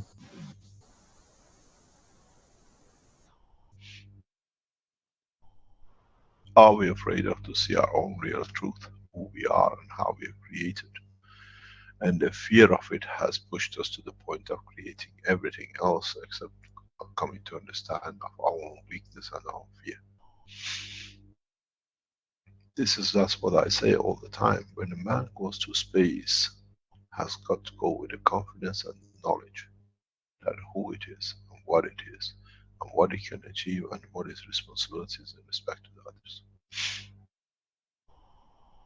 It's ingrained in us, and according to our culture, we see it, and it's more and more pushed to the level that the more we can fool people, the more we can abuse the people. Mm. Mm. Maybe you find your answer. Mm. We are not preaching. We are not preachers. We are teachers. We are enlighteners. To enlighten that you can teach and preach yourself. This is the job of universal councils, universal messengers. We don't teach. Teaching will take you nowhere because you forget. But if you understand, you inspire, you overcome your fears of limitation of your own understanding. In a space you don't understand, something is bigger than me, this must be creator. You say, as I said before, how does it operate? That I understand this operation because it can't be very far from me, but it uses different ways of manifesting itself. It's the same gravitational magnetic field in different position manifests itself as Earth, where Earth, when it was in the position of Jupiter, was a huge thing with the same gaseous operation. In essence, the seat has not changed, but the position of the environment has changed. It's for us to understand, are we still the Jupiter, or have we become the Earth due to time and the strength we carry? Otherwise, in essence, we are the same. It's the same planet. Fear of man has been the cause of the demise of the man. And if there is no fear of death, man shall never die, because he will understand he can convert to another. He can use the means of doing something else in another dimension. Ask yourself a very, very simple question. Mm. I'm a physicist, I'm a nuclear physicist, and in my way and the training of the matter of life,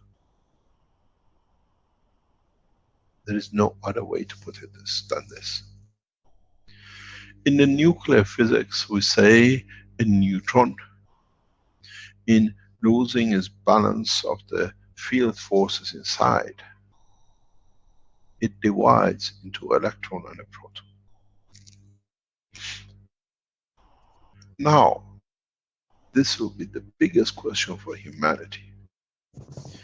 When the balance of the fields of the physicality of the neutron of the body of the man in respect to his environment disbalances, where does the neutron of the soul of the man goes? Does it divide into another soul, smaller and larger, and manifest itself in two new dimensions? Is there an end to the soul of the man and the existence of the man once it's created? Or have we understood the totality and become the creator? Because now we create the proton and the neutron, electron, and in the future, in the balance in respect to their environment, they divide into further neutrons and protons. Mm. So the question is, if you understand the physics, theoretical physics, nuclear physics, atomic physics, and we speak so readily about the division of a neutron to electron and a proton, which changes one part of its physicality because its balance of fields in its environment has changed. Would you like to change the neutron to the body of the man? When its environmental condition, what you call life, changes and you become a center of force, that now you have a proton and electron. What would it manifest itself as to? Or would you like to be in charge and the control of this division?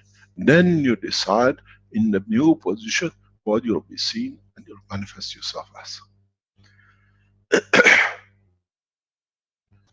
In the division of heavy elements, we get a small, lighter element in mass and a heavier element in mass, that the collective mass of the two is near enough the original before the decay. Is again through the language of the man has fallen in the same trap of explaining things in different way, or is the decay the death of the man? But the decay of a neutron was at the end of the life of the neutron. It became the inspiration and the source of the new life of a proton and electron. And in respect to the environment they are, now it was plutonium, now it shows itself as zinc. Is zinc in essence the plutonium, because in the cycle of division somewhere has ended up to become zinc? Is the fear of man, of death, in fact, in reality, meaningless, if you understand the truth about the creation and operation of the universal work? Have we, or do we become immortal?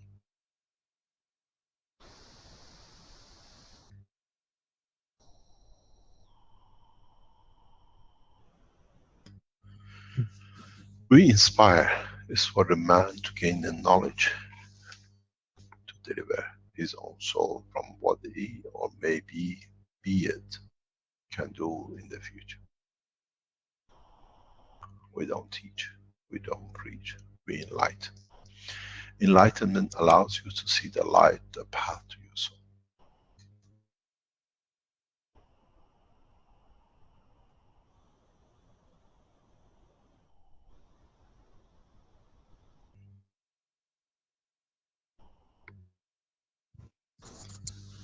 Any other question? Thank you, Mr. Keshe. You're welcome. Hello, Mr. Keshe. Yes? Can you hear me? Yes? Hi, my name's John Kane. Hi to all, and love your work. Where are you from? From I'm just in Wales, Chester. Oh, the beautiful city of Chester. Many Yeah. times, many days I will spend there. Oh, great. I didn't realise you'd visited now. It's a lovely little city. But I wanted to get in touch. I've been working with your technology since October, when you released the blueprints, more or less. Had a crazy journey during the time, but I wanted to just quickly talk to you about. I've had like a spiritual soul awakening. I started researching, the technologies, and Stephen Greer, Dr. Greer as well, with like the disclosure, because I've been pushing for disclosure and other aspects of what's been going on in the world. But what resonated a lot with me, and I understood your teachings more or less from the get-go, it all made sense. But I had, with my wife initially, like a flash in the room, in the bedroom. I've been researching and looking into 0 point energy and all the rest of it. It was early hours of the morning, and we had a flash. We were both cuddling in bed, sort of thing. I was talking to her, which was profound, to say the least, because it was like seeing the light, effectively. But the reason why I connected with you, because I remember in one of your lessons you talked about I had a second flash, but it was when my wife was asleep, and I told her how much I loved her, unconditional love, effectively, and I got a second flash. So I've had two of those, and since then I've been connecting with my soul, trying to make decisions and living from the heart. And I've been on like synchronistic journeys doing the work, seeing lots of things and being in touch with nature more, and it's been such a wild journey. But I've had distractions and things like that, so I've not had as much chance as I would like to have been involved with yourselves. I've been researching many aspects, the spiritual side, the quantum physics, cross-referencing and looking at cymatics and frequencies. But I've been getting some good results from your technology. I put my YouTube channel up. I felt like I've been slowed down quite a lot and sidetracked from trying to get involved more. But I believe that we exist on all dimensions effectively and all come from the single point, and are like fractals of God, each of us. That's my my viewpoint on where we are. We're all connected. We're connected to everything, but we've just lost consciousness of knowing that, and it's raising your consciousness, I believe, to make these connections and share the knowledge. And I've been hoping that the knowledge, because when I was working, I've used crystals. I've got like healing tool that's like crystal with a green laser. I've got it's like a wand effectively. It's got peridot and amethyst in it. I can put my little finger in. I've got ring which is gold and titanium. I've got a titanium one on my right hand, and I built it in synchronicity in no time, and it all fit on a torch effectively. And I believe I've created a healing tool, and it's been. I know it may seem bizarre, but with the Magrav stuff, I've been getting like perpetual motion with magnets when you hold them above a surface, even throughout my house. I'm picking fields up all the way through my house on the roof, going down the cupboards in the kitchen, picking up AC current.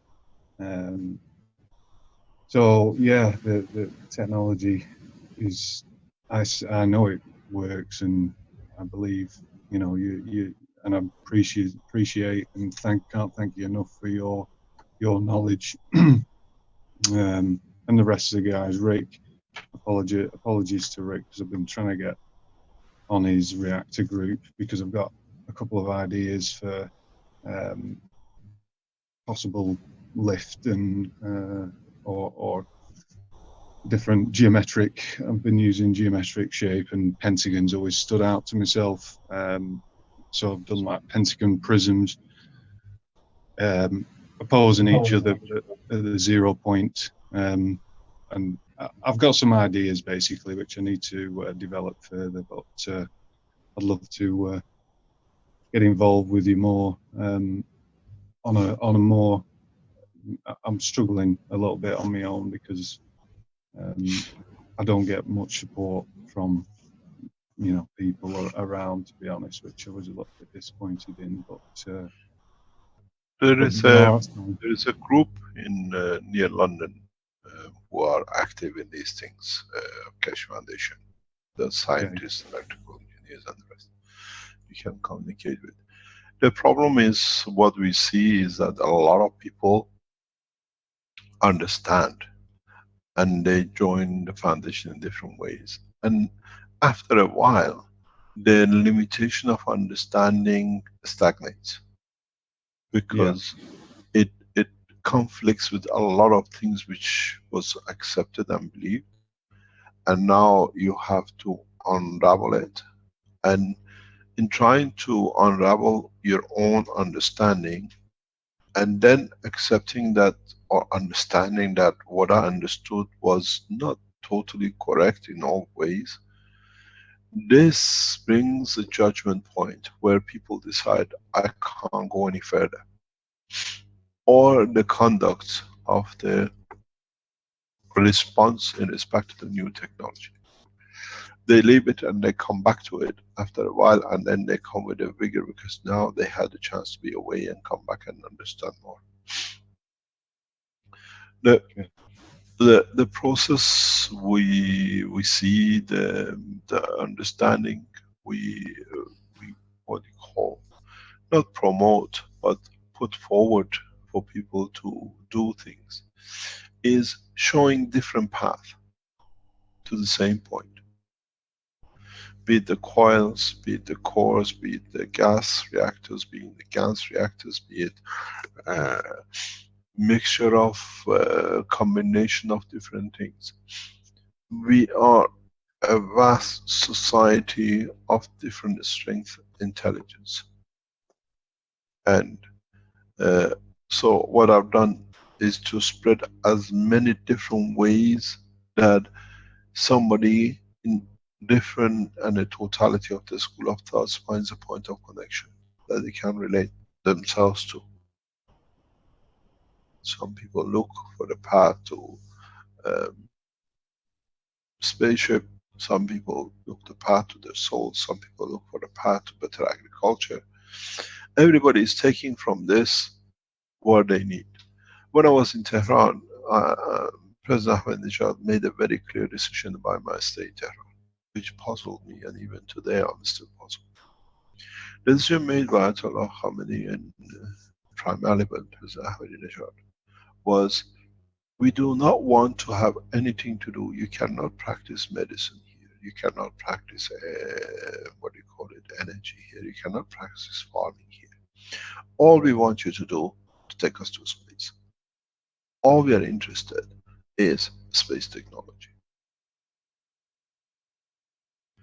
And this has been a puzzling for me, that why a nation who knows they have access, they can have access to everything, have narrowed it down to one point.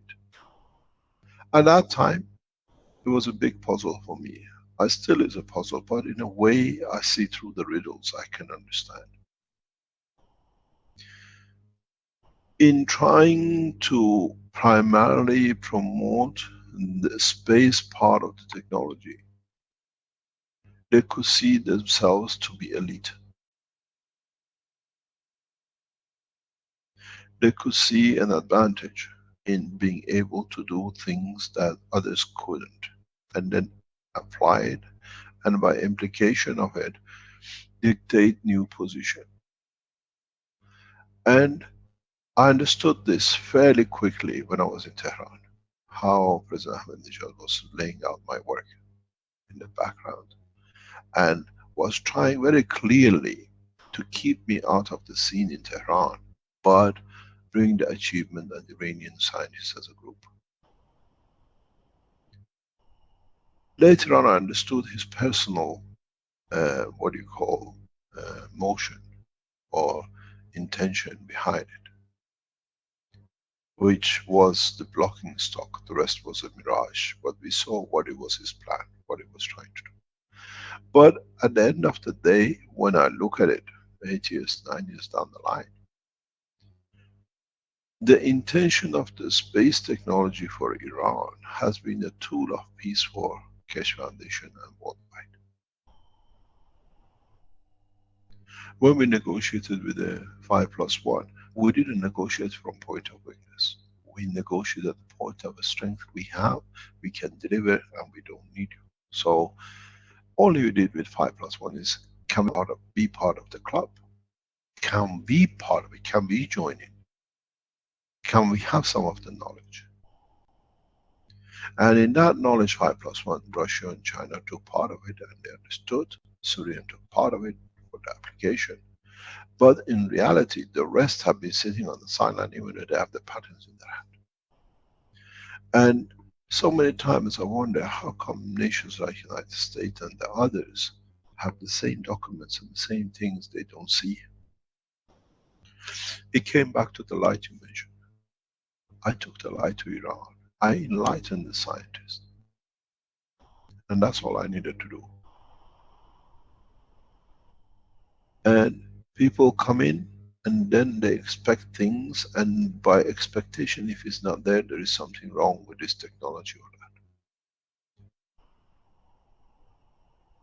When you see the picture, when you understand the totality, then you understand what you have achieved or how much you've matured. And then you can go to the next step. Many times I sit back and look at the whole, where it is and how I can guide humanity to be enlightened in one goal. But the reality is that humanity does not have the same intellect.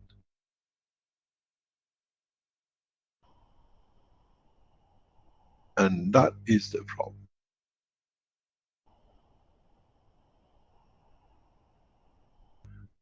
We cannot, we try to enlighten, but not everybody sees the light at the same strength as the others.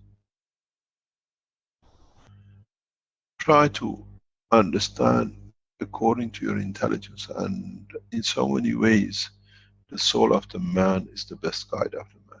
My job is to take those who come to understand the operation of the soul into the space of the universe, because the soul is sacrosanct and does not get tainted, and secondly, does not kill, does not destroy. In so many ways we say, you write, you sign the peace treaty. It means we want you to understand the operation of your soul. Because the soul is at peace. Soul shall not kill, because it positions itself, it never destroys anything. It's a contract between the man and the soul of the man, in a way that his own creator reveals himself.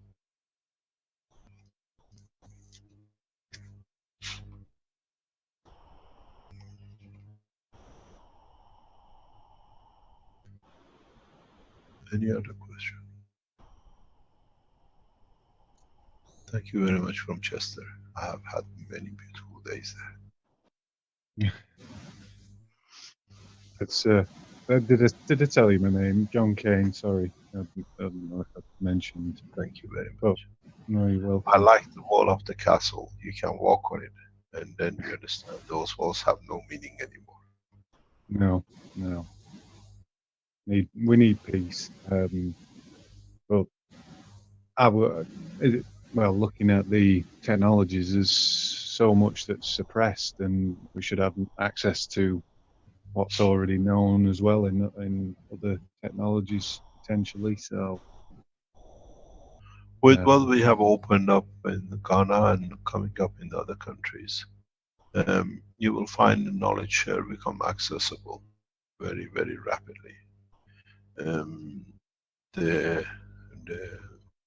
teachings, especially now, the masters in like agriculture will use the what you call KF Center in Ghana as a center for agriculture teaching on a full-time basis, that worldwide people can join agriculturists.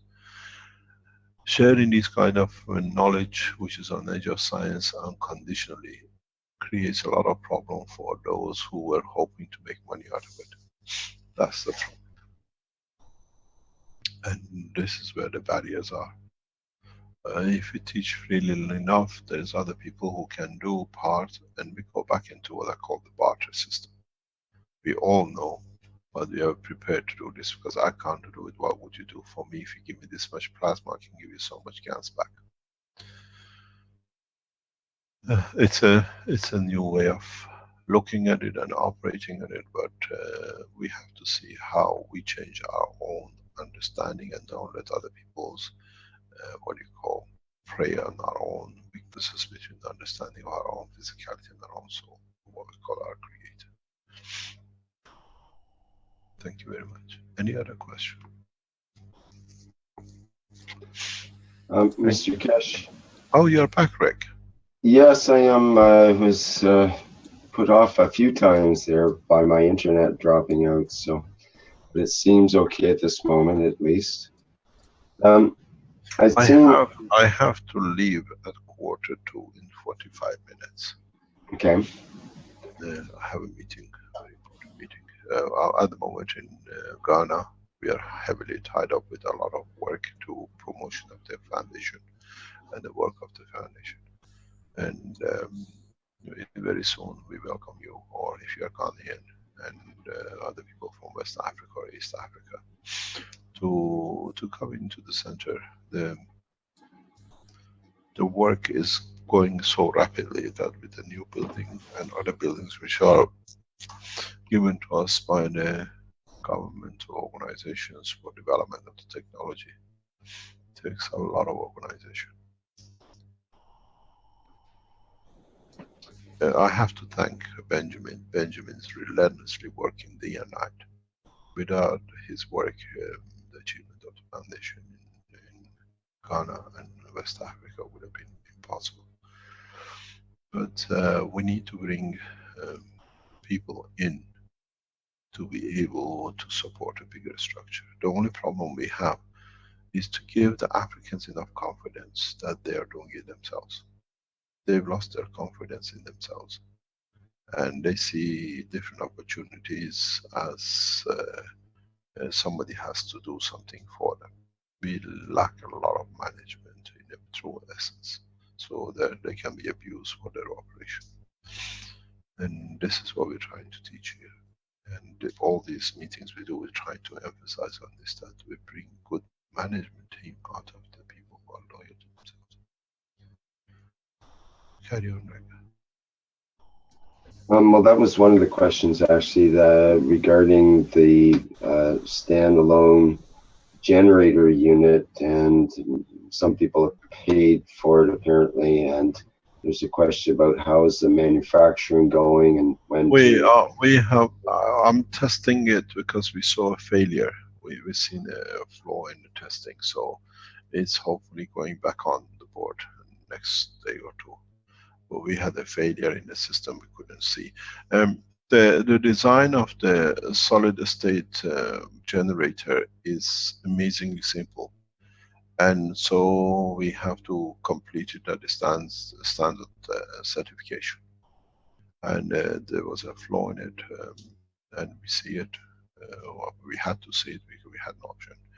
It's getting fixed the next day or two, and then it goes back in. We set it in for the standardization, and that'll be it. It'll go for mass production. We have to. There is a problem with this what is solid state, is that the process is amalgamation of 2 or 3 systems, and interface was a problem. Now some systems cannot take certain fields, and it's just been sorted. Hopefully, I would like to show it in next few days or next couple of weeks, as we share it. Because a lot of people tell me you should not show this in public because people will copy it and the rest.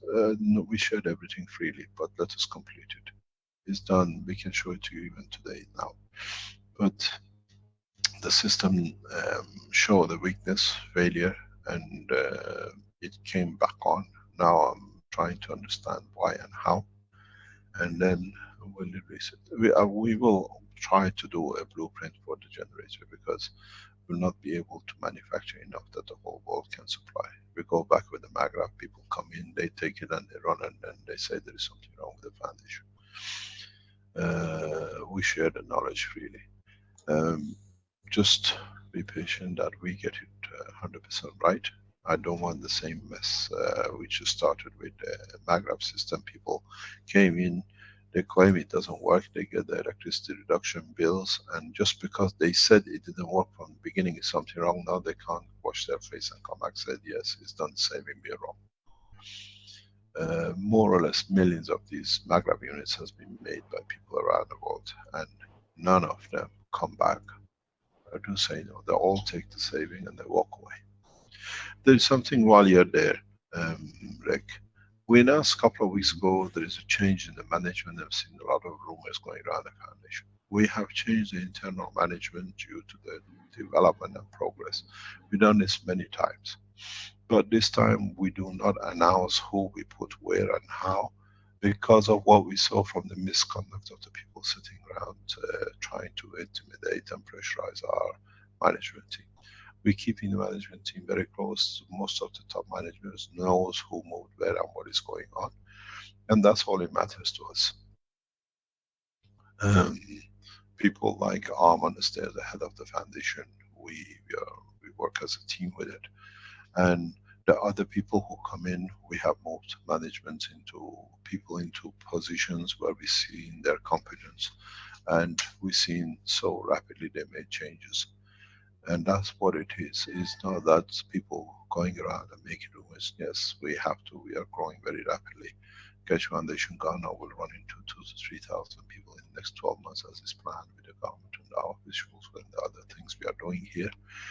So you cannot be one man trying to be the responsibilities of getting spread, and the people who have taken charge of these responsibilities showing their competence. Yes, we have changed the management in the foundation, and we carry on doing so. Every other organization does. It does not mean that we let our other people go. No, they just take new positions, new parameters. In expanding the factories which are getting signed into and being operational is beyond my control, because our main objective is teaching, research and development. And we have brought other people in the past who literally abused the position for their own, what they're called self-ego. Now we give room to top managements of the foundation, know who the people are, where they've moved to, and that's all it matters to us. We don't need to answer outside that. We bring attention to them. We leave them to carry on reorganizing the way they see it. As I said to some of our elder in the foundation, we are here as guardians. We are not here to enforce our ways on the new team. Let them come, they're young, and we'll see what they do. We are there to show if there is a need for guidance. Yes, we have changed management for the betterment, but it's all internal. We will not bring anyone anymore from outside a lot of hot air. We're looking for people who've been with us with a track record of operation. We brought the guy called Sylvester. We see the mess he created, the lying and cheating and everything else we saw. And so we're looking inwards, people who have the knowledge of the technology. We are looking for senior management in the Keshe Foundation in coming time, and what we are doing now. But the management, internal change has taken place past couple of months. We had to do it. Now it's in the hand of very competent people for different sections. The position of people like me, Armin, and very much like Rick and others, stays the same. We are there as guardians. We are there to advise. We carry a lot of knowledge. We don't need the titles. We're there to be there when it's needed, being in the factory, being in the research, being in development, being in seeing problems through. I thank the whole of the team of the Keshe Foundation at the top level. They've been there solid next to us, and that has made us such a successful operation. The story of Ghana is unique, and it'll repeat itself very soon. You should see the outcomes of these developments. We have responded to the need of the nation, not for us to deliver what we wanted, to show we have something. And this is where we are succeeding, and that's what I said last week. Try to listen to the need of your nation and use it. If you cannot be 100%, at least you can help 50%. I'd like to thank Paolo, especially Giovanni in Italy. We will report very significant development in Italy in a very short time. The team is working relentlessly in different directions in Italy, and Italy is our home base. Every time we move somewhere, they say, "Oh, escape to Ghana." Now it's gone. Yes, I come. I did last year. I went to Dubai. We stayed there. You will see the results of the work in the coming time. We see the development of the change in Middle East for us in different ways. Now in Africa, we need to make a solid base. I will stay a few months here, a few weeks here. When it's up and running, I'll move on to the next country. So that's how it's going to be. The technology seems to be where I go, becomes solidified and grows rapidly. So here we have and I'll be here for a few more weeks or whatever to see that the base is solid, we have enough ground support, and then we move on to the next destination. I more or less know where I'm going, and I'm delaying my trip till I see Ghana fully on the full length, on the full strength going. We welcome the new government of President Nana. His Excellency has been the beacon of the new science for this country, and we'll see the outcome of his new direction for the nation. This is how we stay, we don't escape, we just go to develop. Those who call us we are escaping, those are the ones who escape themselves in the children's underwear, as we call it, and we open their arms. We have received a lot of information about DL in past few weeks. His pictures he's put on the internet of literally sexual behavior that he shows his mentality, and the international police is very clearly after him. They have started a procedure. How can you put these things as art on the internet and ask for children with a 5 or 6 year old child being happy in the box? Please go on the site, find and report it to your police. We need to bring this thing to an end. It's very important for us. We have released pictures and things from his own site, his own website, and his power of hypnotizing. This was the biggest point. Now, the security services are looking at how these people are operating in another dimension. Hypnotizing children, they have never remembered, so you're always clear what you've done. We've seen this in many of the shows, as he says. This is important for us. The rest of this man stays priority now for international police, but they're looking at the people around him. He's well connected in circles of what has become interesting, like Stelling, talking about abuse and going very proudly with it till he got it picked up. This gentleman is putting a lot of sexual tools on the internet as in the shape of form of art, which is amazing. How he's been allowed to promote such a thing, and the internet operations are looking at this, how a pedophile has operated this way. Line of condoms in different shape or form as a form of art shows the state of the mind. And this has been brought out by the security service more and more into our line of understanding how he operates.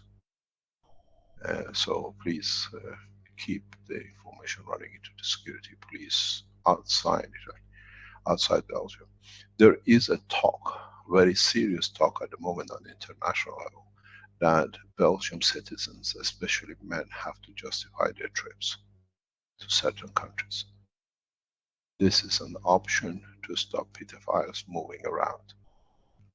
We have spoken with the security services, there is a huge option that Belgian men on internet and traveling abroad will be heavily monitored now that we have seen such things expanding so rapidly.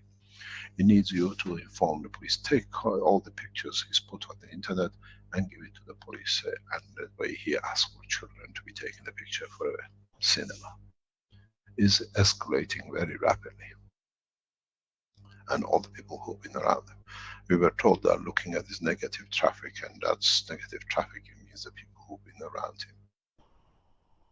So please stay alert, and what we said is have a look how in the name of art, in the name of hypnotism, children have been abused.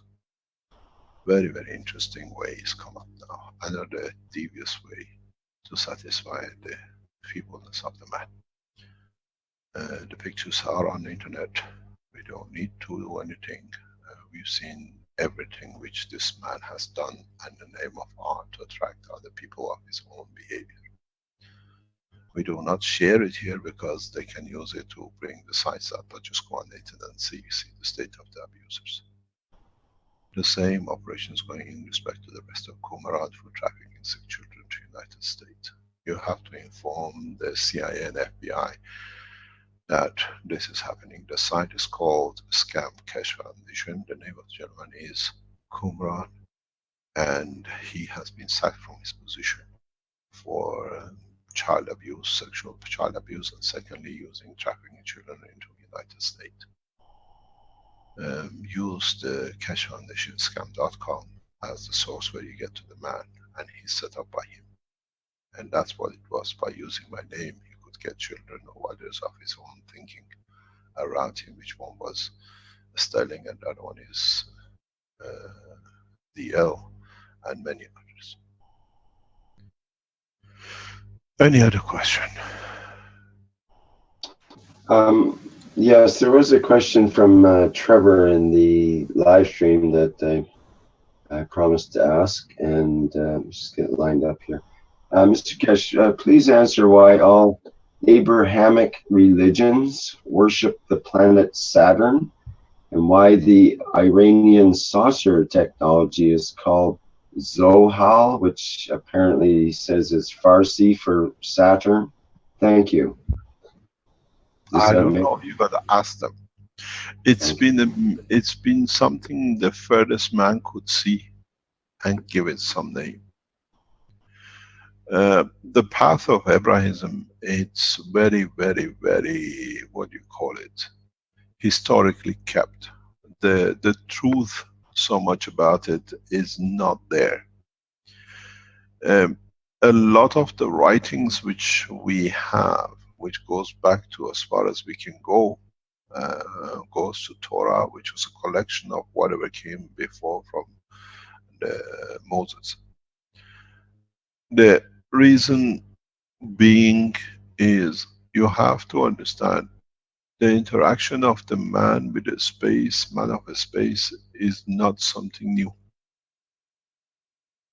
But understanding of the knowledge for the man of time, that space is open and people live in it, was the manifestation of the magnitude of the vision of the man, how far he could see deep, and he still could see physicality, tangibility. Saturn is what we see different than the others. With all the planets, we see a sphere.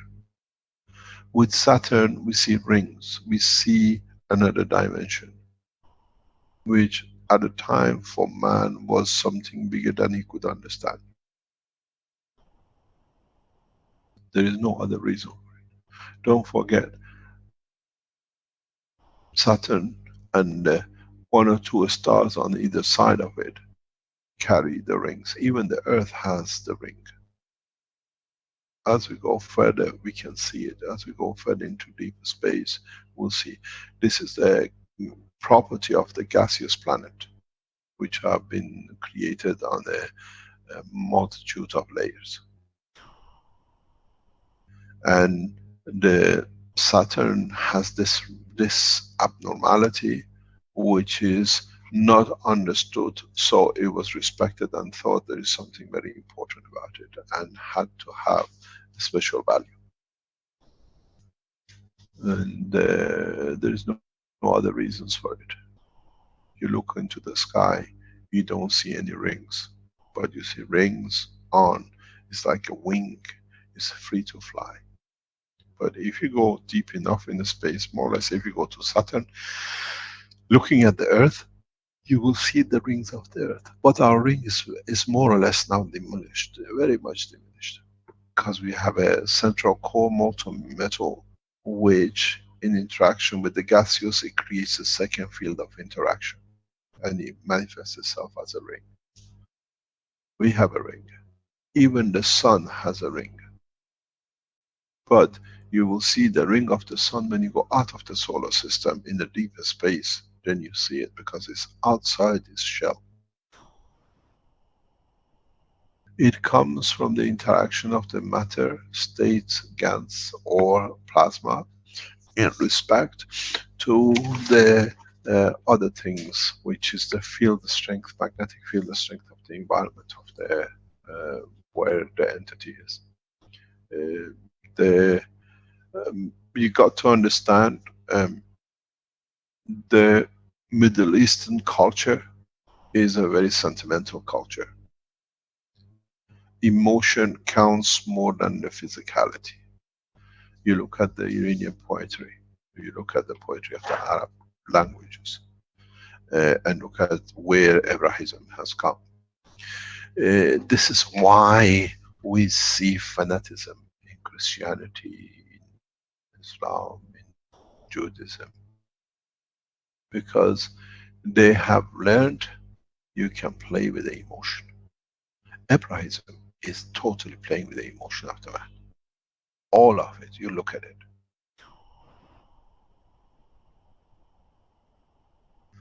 It doesn't work with the intelligence of the man. It all work on subordinate, that you detach from the emotion and we control the emotion part, and we call it the religion. And anybody who understood it could make a lot out of it. We see this now in Africa, in Ghana. We see it. The churches are, they are not Church of England. They are not. They have any man who felt he can make money has made a church here. Big churches. And the church loans money. The church does everything. It's a corporation, and relies on the weakness of the man in understanding himself. And people have two faiths. They go to the church and they go to the local, what do you call it, priest. Abrahism counts 99.9% on the lack of man's understanding the truth about himself. So you can play, and then you can create fanaticism with it. It's very, very strange. I was looking at some of these events in the past few weeks and months and years. Go back into in 18 or into 19th century. You look how the German decided in Germany and Austria, the Jews, that they're going to have a state of their own. They went and bought lands. Any farm came available. The family, which we know who they are in Germany, the Rothschilds and the rest, financed buying these lands. When they bought enough land, they start closing the villages together and they start fighting to get their position. They became the terrorists. The first bomb went in Palestine with the British hotel. Nobody knew you could have a bomb to do this kind of terrorism. That was the Jews trying to get rid of the British and the rest of it which went with it. So the terrorism we call terrorism today started with the Jews trying to get their independence with the lands they bought. They wanted to have a home. Now the Palestinians and the Arabs trying to get back their land to what they were taken by terrorism. Now they become terrorists. And now the others, which are the Christians, using between the two, they create more terrorism. Why don't we have this in China? Why don't we have this in India? Why don't we have this in South America? It's become one big money pot, using the emotion of the man, and then the rest is a mayhem we see. And always Abrahism is just in this cluster of Middle East, where the temperature, the condition of the beauty of the environment has brought a lot of sentimentality, and the religion works on this. What they call Abrahism has understood the weakness of the man between his physicality and emotion, and they're milking it. It doesn't matter how you want to call it. Mosque it, church it, synagogue it, whatever you like.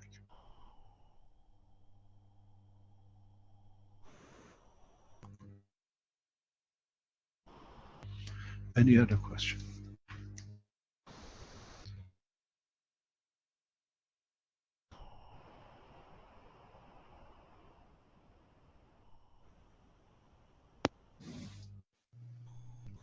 Hi, Mr. Keshe again. Is who? It's John again from Chester. Yes. Yeah, no, just inquiring when you were talking about the Ghana thing. My background's engineering. I've got a degree in computer-aided engineering and teaching qualification. So I may be interested in positions or whatever, within your foundation. But You have to do this in where you are, where you live. Right. In Ghana, we made a deliberate distinction that we only employ and take on board. We already have 22. It's increasing by 40 more this month to 60 employees. And we are only targeting for master degrees and PhDs and professors in universities. We are targeting, we are bringing the elite. The reason I've done this is I have a long history with Africa. And what I see, I don't want to import people here. Then it becomes foreigners. The Africans have lost the trust in their own strength, in their own, what do you call it? They lost the confidence in their own ability. And it's taken me a month now to try to explain these masters and PhD guys that you have the right, you can think, you can bring things in. And about a few days ago, I broke them up into different divisions. And I said, now you each, this is the part you want to be. I asked who knows about this. So they created in their expertise division what they have.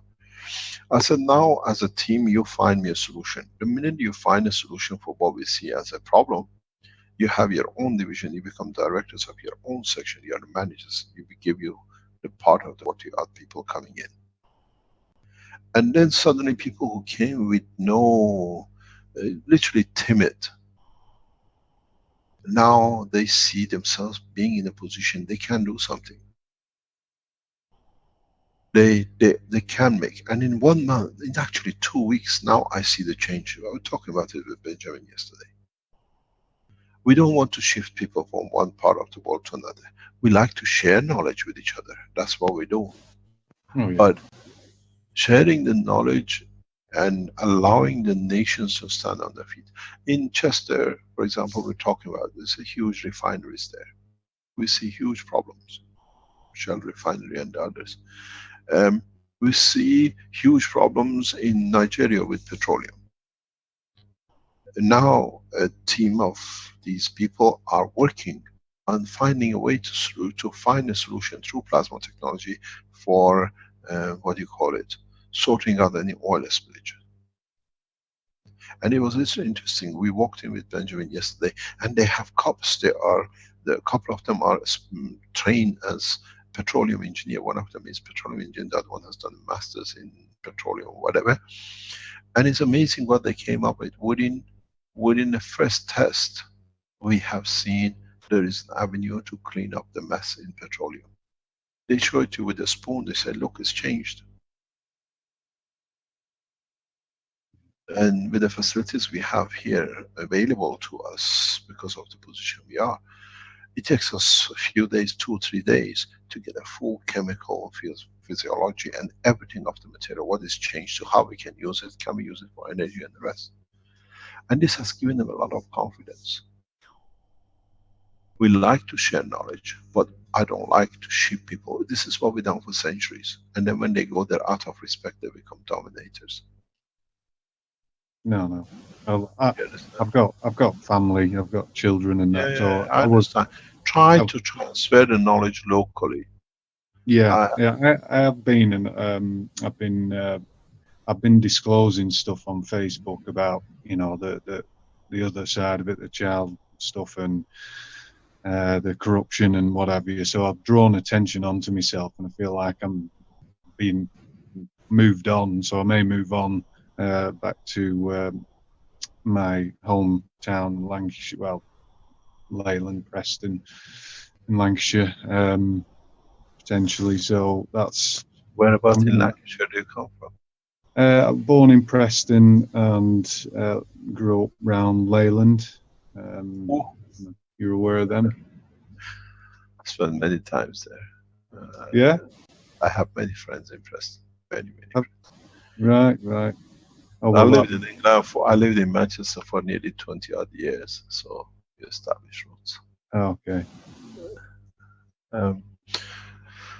The problem is we try to, especially you will see the Keshe Foundation products will come out in, we've done everything. some of our colleagues have seen already the end products being shown to them. In the next few days, we'll release products which is only sellable in Ghana. It's for African nations, because we don't have these needs in the European nations. We don't need a clean water. We don't need all sorts of things in Europe. But there are other bits which is done here you can do in Europe.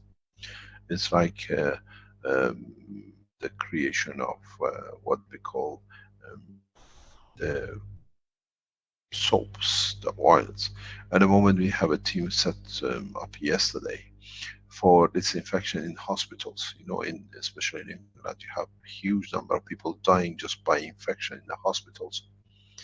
We are looking at, started because we've done some research on this before, where in African nations to bring these sterilizing units is huge expenses, and then once you bring it, the parts when they break down, still you have a system which is there but doesn't work, and now the money is not for it, 6 months, a year sits there, sterilization units become meaningless, and then everything else with the radiation fields of decontamination worse than the other one, because now you have to buy huge cobalt sources. So what we set out to do is to do a total decontamination within the hospital, where the surgeon, for example, as I was explaining to the team yesterday, take a knife, does the operation, take whatever it needs for operation, drops it in the box, the nurse on the other side picks it up, sterilized, can give it back to the doctor. We know this works, and we can increase it to a few second operation, or at least they can move it to another part of the hospital and leave it there for a few hours or whatever. This come out of the research from Tokyo. I was explaining to team, and I explained before. We see from the research in Tokyo that there is a threshold band. It's not that you kill some of the germs, it's a threshold band, which means we live with certain products with the cancer and nothing happens, absolutely nothing happens for 5.5 hours. Somewhere between 5.5 hours and 6 hours, suddenly in one flick all the cancer cells disappear, literally disappear. We done the same thing with another component in the same cell, another dish, and with this new mixture we see no difference. The report came back very quickly during the live what do you call it, operation in the laboratories in the university, that we seen the change in this one, the other one doesn't work. I said just give it time. They came back 24 hours, they said at 23 something hours everything changed again, and it's a threshold level. So now we understood something very interesting. In the research which is going with the Italian laboratories and Italian government laboratories, which we'll announce next week hopefully, is that we see the combination of different gases in a specific order can do magic in cleaning up the environment. The report was submitted yesterday, the day before, to the highest court setting in Italy. Our document of decontamination and how effective it is, scientific data from government laboratories, was submitted to one of the highest courts in regarding the environmental position, which is a highly volatile situation in Italy, yesterday. Is part of the evidence. We become very powerful because we have submission by the government laboratories technology. So you got to look at what is needed in your area, what can bring in, what is the demand. You have an oil split, you have refinery. We are looking at, which is at the moment a big crisis, plastics everywhere. How do we change the plastics? We have set up a team, again, masters, PhD people here with us, that we are not looking at burning the plastic, we are not looking at the what do you call it, shredding the plastic. This is what's done in the matter state. We understand the CH bond has a strength. Now the researchers here work in the factory start building a unit where we can just put the plastic in. We change the environmental gravitational magnetic field of the room. We receive hydrogen, or we receive carbon, or we receive sugar out of it, energy. We will not come out with a bag of sugar. We'll come with a field plasma field of the energy. In a way, we create a field strength, what I call positioning, that the plastic automatically converts. These are the solutions we need to look for. Now we understand the science. We are making it very much to what is needed locally. And this is the job of all the Keshe Foundations. There is 7 billion of us. None of us can become controller of one thing. That's why we do everything freely. But when we do it correctly, now we are looking at paints, block constructions. Is a power supply in Ghana is a huge problem. Burden of producing electricity to keep a few, very few people in Ghana use most of the energy with the cooling system. All this air conditioning. Now we are looking into the construction of brick, because Atomic has its own brick factory. We have access to a lot of other things within the structure of the Atomic and the government. And paints, where we can paint a wall.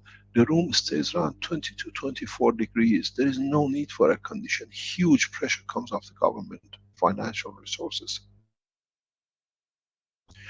Once we do, within the next few weeks or months, we come up with this paint, which I've done it before. We know from the other experience, a lot of you have done in the background. We look at the testimonial.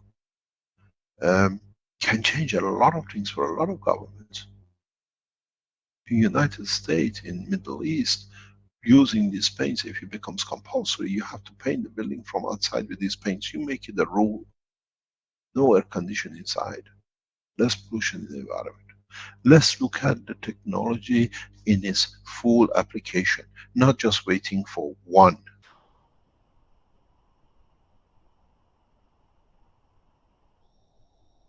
Power supply, not looking for one maglev supply. Look what is needed in your environment. See what is the need, in what is the surplus, what is the damage.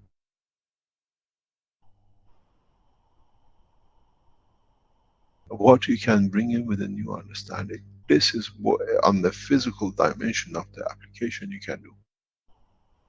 Try to see what you know, your knowledge, your experience can.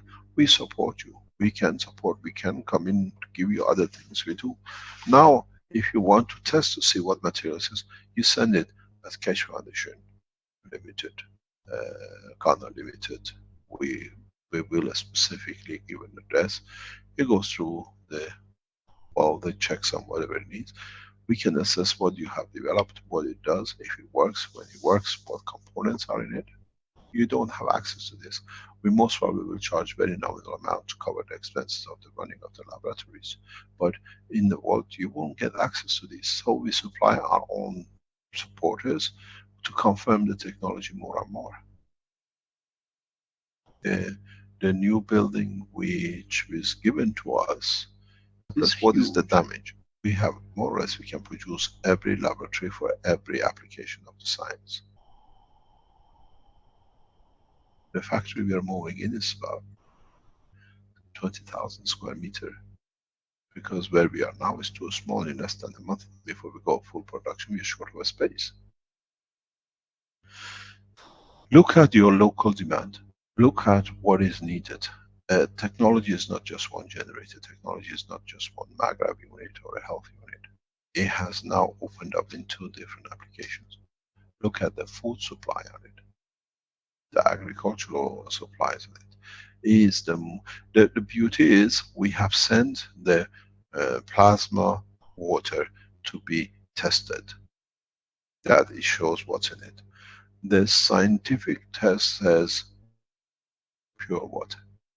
There is nothing in there that it can be detected with the present science meds, or what they call it, systems. What we've done in our labels in Ghana, we have put ingredient pure water, because there's nothing else in it, but it has the power to deliver. Because when people drink it, they drop their blood pressure, the sugars drop, whatever. So this is the problem FDA has with Keshe Foundation work now around the world. You show us the proof. This is a water you cannot block. There is something very interesting. I was discussing this with Arman yesterday and our team in Arizona. None of the waters you buy across the world carry FDA certificate. So we are the same. In no country at this moment of time, we searched all the bottles imported into Ghana, locally made, need FDA certificate for water. We have given our material to scientific labs at the highest level. They tell us it's a pure water. We don't need FDA certification. But because the way the water is, it has these effects. You go to a mountain, people go and take your water, says affect the eyes or it's good for the kidney. So now we become the creator of the mountain and the water.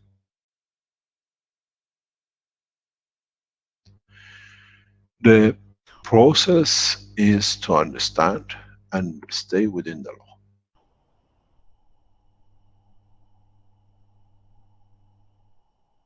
And as I said, Ghana will lead the Keshe Foundation worldwide this way because the facilities here, the openness of the scientific organization and the government is there. We all work openly with government scientists, with knowledgeable people at the highest level, and so they can see the changes there. They follow themselves the change. The beauty is why a lot of people see we do so well in Ghana, because more or less 90-95% of the staff at Ghana Atomic Energy, security structure, whatever, which hundreds of them. There's not many of them who have not been touched by the use of the plasma water for different illnesses of themselves and their family. So it's not that, is it true? They have tasted it, they have used it themselves. And they believe in it as a science, which is the next step after atomic nuclear. And they're proud to be. 2 days ago, we were talking with our workers. And they're all scientists. And they came and said, there is somebody waiting there. I said, we just have to finish the discussion. We go. When I went to see the gentleman, he was sitting in the chair in the factory. He said, Mr. Keshe, I came to thank you for what you did for me. He was on the sticks. He said, just using the GANs the way you told me, I'm walking again. I just came to thank you. I said, listen something, you're one of the directors of the Atomic. I said, you don't need to tell me. You have to tell me in your own local language to the masters who are working here and making them understand the difference they make, because they see you, they know who you are, they've been here for years as a student, and you explain to them.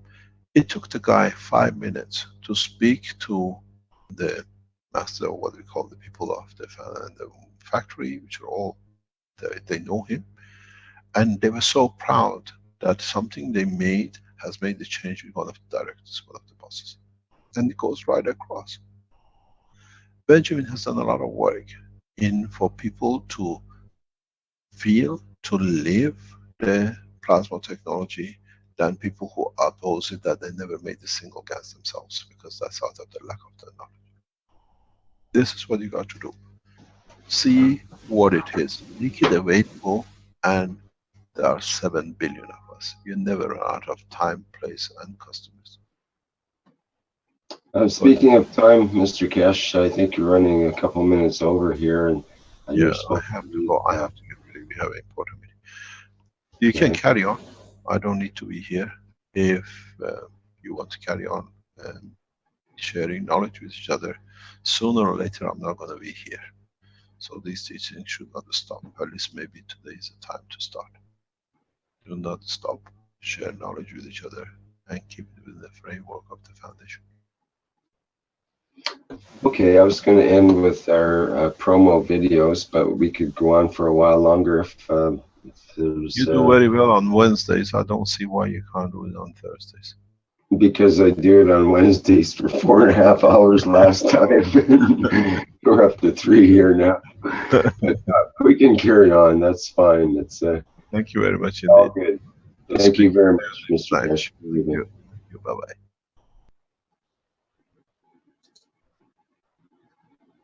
Okay, here we are. There are some remaining questions, but we don't have our remaining Mr. Keshe here to answer them. There is Jalal was asking if there's any talks with the Arabic government regarding this knowledge in the last couple of months. I'm not sure if there's anything happening regarding that. And Fo had asked, how does it come that with the 129, by that he means the 129 Tesla fields that were generated a couple of years ago in the testing at the lab at Spaceship Institute. How does it come that with the 129, the fields that was visioned was clear and almost like physical, and while now when I go inside it seems to be small and seems like I'm not able to hold on and shift at each moment? Thank you very much. I'm not sure how we can answer that really. It's kind of a personal thing for you, but maybe there is a generalization that we can say about that experience. Any ideas? Or maybe Fo, you might want to clarify that somehow to help us. Yeah, Rick, could you just repeat that, please? Sorry, I missed Okay. that. Fo says, Q&A says, how does it come that with the 129, the fields that was visioned was clear and almost like physical, and while now when I go inside it seems to be small and seems like I'm not able to hold on and shift at each moment? Thank you very much. Right. On a personal level, shifting, I can feel shifts of what's going on, like at my core, and I've been tapping into meditation and that to try and stabilize your shifting, but that's been helping me with ideas for synchronicity and coming. I did a shamanic soul journey and a year or so ago, and I've seen like technologies from different galaxies, if you will. So that's where I'm coming from. I'm trying to tap in, and I'm not sure if that's how Nikola Tesla was doing his work, because he was I feed the birds every day, and I get pigeons coming, and I've also got robins and all the rest of it. But I go around the garden and look at nature, and then I'll go and meditate, and then I'll start working, and things just seem to, when I'm relaxed at the moment, things are different because I'm splitting up with my family, but when I'm relaxed, things just happen in synchronicity, and you seem to work without having to think too much. Do you know what I mean? It just comes, it's in the moment. It's to be in the moment. That's key, and meditation is key to that. If you can meditate and allow yourself not to think too much of what's ahead or what, regret anything from the past, and just stay centered, that's when ideas come. That's when things get put in front of you. The universe shows you what you need to be knowing, really, and that's where I've got some of my knowledge from, and I'd like to share more. There's, I believe like crystals should be like quasi crystals, but I know they're rare because they've structures from hexagon to pentagon, which hexagons stores charge and pentagon gives equal distribution, and that's some of my knowledge that I'm gaining, and I'm trying to work with these geometric structures. Like I say, there's ratios, and I've got some information on potential,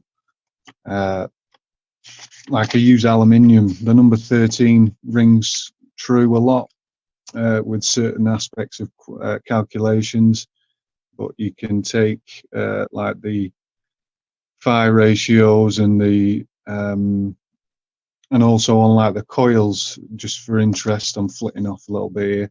My coils I do 89144, instead of 81. I know you're keeping the nines going, keeping that consistent. But if you look at the Fibonacci ratio, it's 89 to 144.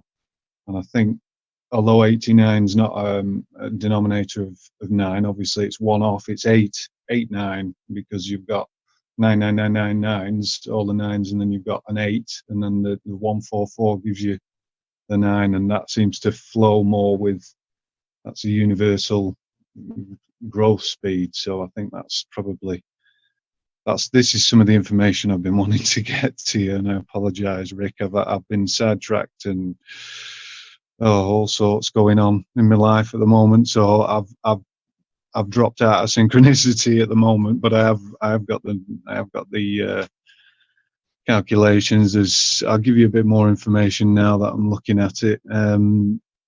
Like the pentagon, you get square root of 5, which gives you 2.236, and when you add those figures together, it gives you 13. You've got a hexagon, which across its points, you've got a square root of 3, which is 1.732. When you add them two together, it gives you 13. Now, my idea for a potential reactor, which is why I wanted to speak to you, is instead of having the Merkaba, the 3, you can probably still incorporate that, but this is my idea. There's obviously going to be numerous ways of getting this technology to work. But I've been looking at like a pentagon, like the shape being the phi ratio, say at the bottom, and then you've got across the 2 points further up, which is 1.618 when you times that distance, and then the height for the reactor, your top core, is the square root of 3, which is the 1.732. And then if you invert them, find the center point of that gravity, the mass of that of that prism, effectively that 6-sided prism, and then you invert the other a second pentagon and find the center point of that. You've then got an opposing reactor that will give you 13 points. Your center core then is the number 13, and I believe, this is my belief, that 13 is a key element to kind of unlocking some of this knowledge. And also aluminium, I'm finding aluminium conducts plasma so well. It's it's really, really good in that respect, and it's the atomic mass number 13. So I've just been making links to certain things. I don't know whether it makes sense to anyone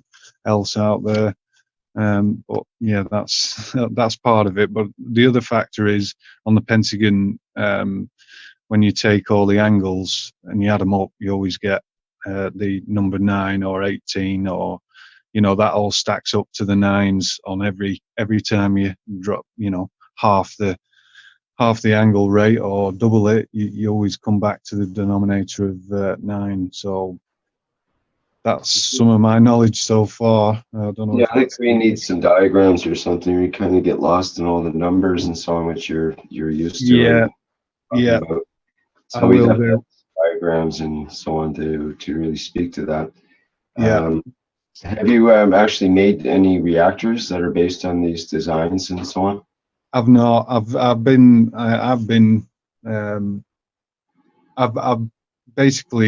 started building them. I've got ideas for spinning the fans. Obviously, like how you've got the anti-clockwise and clockwise on the upper one. But I've been sidetracked, so I've not got to that point. I've been watching you guys and seeing where you're at, and I've also been absorbing knowledge from many different areas and then you basically, you'll not work for a while. This is how I work. It's how Nikola Tesla worked, I believe. So where you'll not do anything for a while, and then you'll be taking knowledge in, meditating. Oh, this is how I go. And then you'll have a burst of where you'll do some work and put something out. But I'm not trying to waste I'm somebody who doesn't like wasting like copper and stuff like that. So until I've known what I wanted to do, I've been taking my time effectively, which is, you know, not good for progressing you know, in a speedy way, but it gives me a better understanding of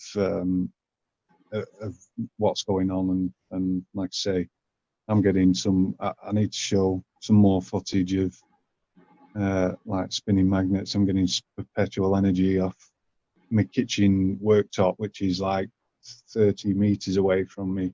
I grab, and in my RV, I've done like a small reactor and got like I need to show that as well. It's not a reactor as such. I've done the spun it through at 90 degrees, and I've got a crystal spinning on like a computer fan. But I've sealed it. I've put it on aluminium. I've sealed the like a plastic tub, and I've made it so it's got some kind of vacuum in it. But I've not been able to run that. That's what I'm going to do. I'm going to get my RV back on the road and start running that to see if I get any effects. Mm-hmm. Well, the Keshe Plasma Reactor Group is a good place to show things like that and get. Yeah. Well, I looked on Tuesday, Rick. I did. I looked Tuesday, and I missed last week because it'd be on Wednesday in European time. Yeah. Yeah. Right. Yeah. I realised. I saw your. I went on Facebook, and then I thought it switched to Wednesday, so I missed you yesterday. That's what I was hopefully going to tell you. Well, try and show all this yesterday and show you what I've got on my. We're there every week. Have been for 4 years now, pretty consistently. So I expect to continue with that at this point. Yeah.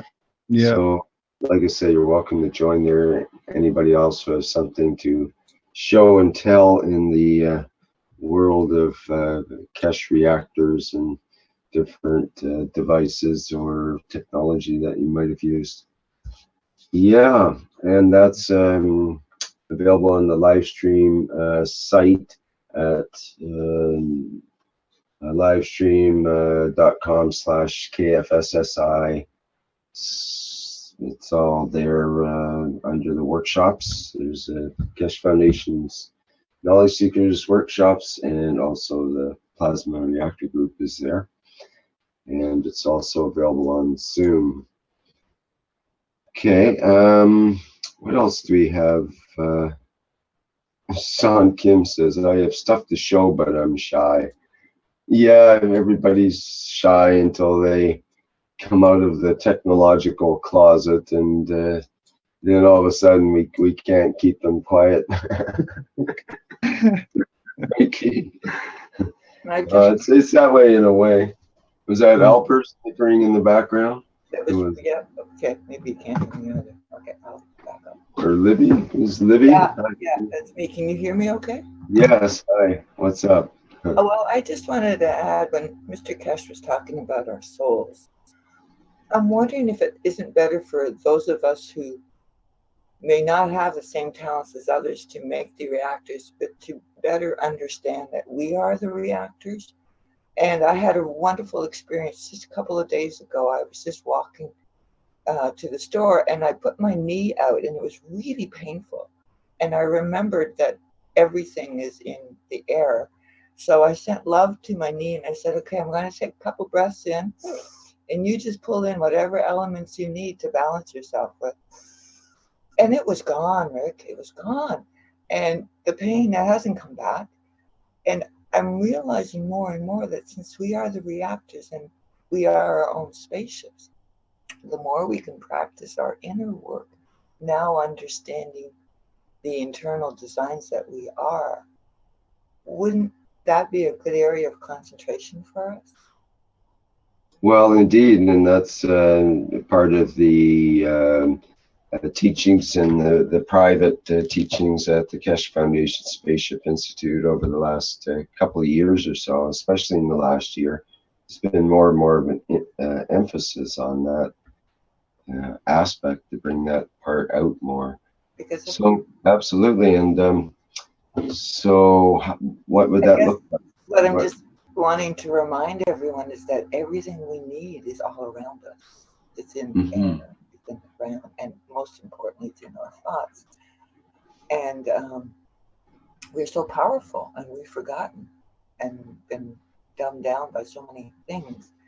And just to remind each other that, wow, I mean, without this virtual family, the Keshe on Thursday mornings and your plasma group on, for me, early Wednesday mornings, because there's, like John was saying, there's so few people he can talk to about this. And there is such a strong spiritual aspect to what Keshe is teaching us. And I just am so delighted. And I just wanted to remind people it's all in our breath, our attitude, and our willingness to change. Nice, Libby. Very, very good. Good reminder indeed. Certainly not about the hardware technology, although that's definitely part of this this particular line of teaching. This movement. It's more of a movement than a teaching in a way. So yeah, and you don't have to necessarily have whirling reactors to participate, and you don't have to even, make the GANs and all that stuff, which is quite interesting, and it's very good. And lots of people do that, and people that are advanced will continue to come back and repeat many experiments and in many different ways, because there's so many avenues that are opening up with all that technology. But at the same time, like Libby says, it all comes back to ourselves, to our own relationship with ourselves. And what do we mean by ourselves, and who are we, and why are we really here? And this kind of thing comes up during this particular teaching, I guess you could say, because it's part of it. We are part of the picture. In the old days, the experimenter wasn't really part of the picture. It was all about the experiment, all about the hardware, all about the better toaster, the better TV, the better this and the better that. And there was very little emphasis on the inner process going on in the experimenter, him or herself. And nowadays, with this technology, it's in a way all about the experimenter. It's about your intent. It's about what do you want to create? Like, was it Microsoft used to say, what do you want to do today? What do you wish to create today? They had a little saying about that. And it's true. You can become a creator with the stuff in your environment. You can be a creator in your own kitchen, not just cooking up cookbook recipes, but actually interacting with different ganses, and which is what we do anyway as humans, as part of our natural process of turning the nano materials, different foods and so on, into GANs inside of our bodies, and using that energy to transform it into plasma and so on. It's all the processes inside the body. But also, besides the body, what about this thing that Mr. Keshe talks about as the soul? And do we have a soul, or are we a soul with a human incarnation at this moment? And what lives after the body drops away, if anything? And these big questions keep popping up, in spite of trying to do just simple experiments with GANs and so on. Find out that the amino acids on top of the GANs is interacting with us on an emotional level and so on. So yeah, it's a whole different ball game, and part of it is we have to learn this peace, to learn how to treat each other better on this planet, and to go beyond just looking at people as just the human being aspect, just the physicality. So anyway, it's a little rant there. Anybody have anything they wanted to say or present here at this point? We have a viewer. Oh, it's Monique with her hand up on Torsion. I'll promote you there. Oh, I can't do that actually. I'm not a host right now. Perhaps someone else can do that.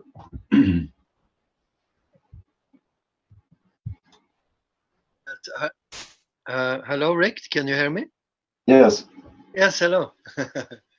Hello from Norway. Yes. I just wanted to share a little view that has to do with the gentleman and the lady that was just speaking, because it's very inspiring. The simplification after you've done one coil. One coil is referred to as a superconductor object. It's supposed to have the property of superconductivity. And if you look at the inner core and outer core as much as the output, it's going to lead even if you make a coil with a positive and a negative, or gravity and magnetic, and you realize that those two are very much attached to the solid plasma. But so you can imagine looking from the center of the coil, looking out, then the output is physical. But if you go from the outer core or outer coil looking in, then you can see the free plasma. And I think this is a very important realization, just as observing points, because many people are thinking about magical numbers or designs that has to do with the perfection of a pyramid and so on. And it's actually done. We have it in our technology. It's just that it's not that easy to see. For example, it gets quite complicated to understand the difference with the nano material and the GANs on it. So it's very hard. It's easier to see from the center of the coil where the GAN scrave is on the outskirt, which is physical. So when you connect one coil to three coils, then you're after free energy very often. But there is something wonderful to know about this, is that if ever you make a MAGRAV unit, which initially is three coils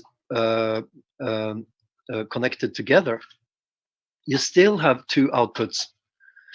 But if you were to put food ganses on the top of the metal mixtures, then you will have a very special vortex.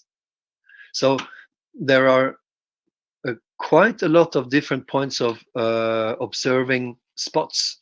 One from the center and out, and one from the outskirt of the coils. Either it's one or three. If it's one, it's very often referred to as health. But if you look from the outskirt of the second coil, the last coil, and in, you have, then it's easier to realize the vortex. Now the connection between the usual or rather classical capacitors, and when you add the when you add the bat cap on the top, so you have classical capacitors, and then you have the bat cap on the top. That's where what I mean about bat caps is actually when you produce capacitors with isolation folio, silver folio. What do you call it? Aluminium. Sorry. aluminum folio, then you have another reaction to from the nanomaterial and the GANs. And this altogether is very specific on the MAGRAV. And when you do put that mixture or that kind of connections, you can still keep food gases in the mixture, because what I've seen is that when you do have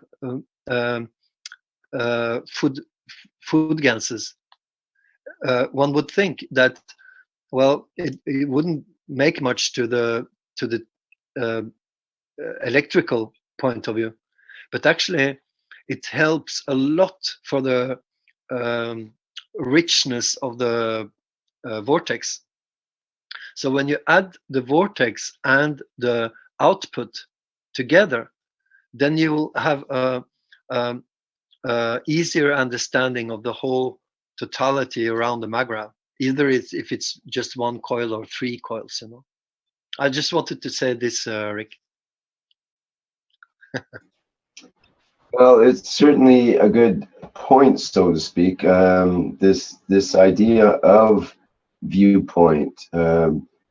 What is our viewpoint? Where does our attention come from, really? Is it from a particular point in space? Does it come from our eyes, from our brain, from our heart, from our toes? And some people talk about a viewpoint above your head, that you can have an actual perspective that is outside the body but above the head.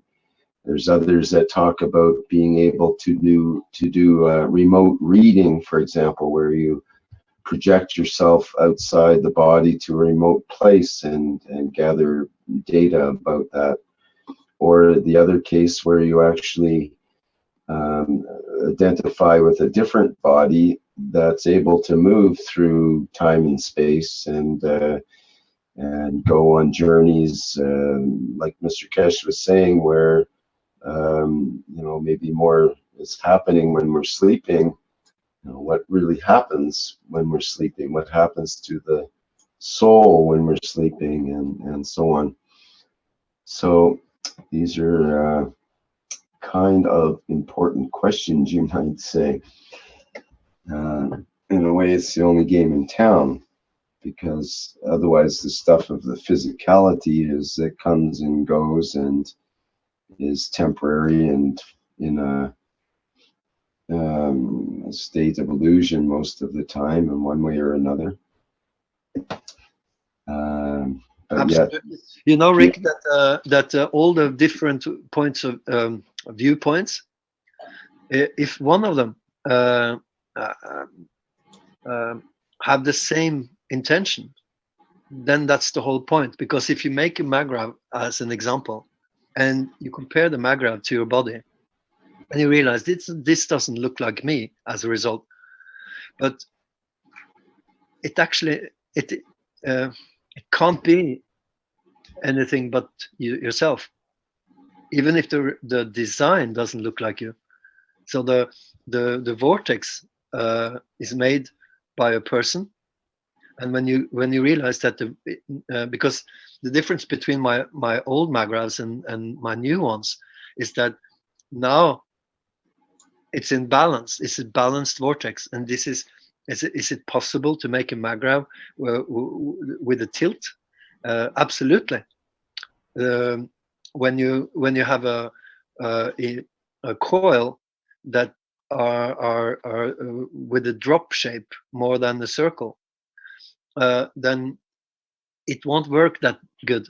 And if you misunderstand the connection with the capacitors, then you actually can create a tilt in the vortex. And the way it's working is that the vortex, since it's working, but slowly, it can work better and grow faster. That's compared to that's what I mean about the equilibrium in the vortex. But it's interesting, this vortex and this point of view, because I'm afraid the experience is only going to tell you. I can't see how this can be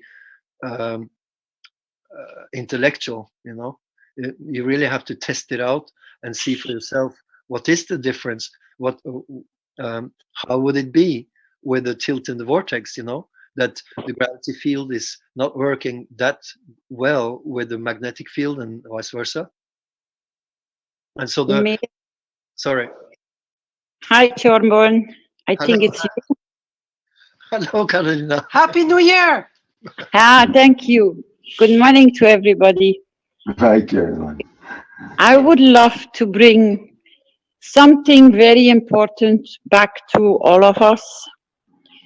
And that is, if I may, don't make it so complicated for people. There are a lot of people which cannot follow your threads, which feel left out, which feel crippled that they don't have the so-called intelligence to understand.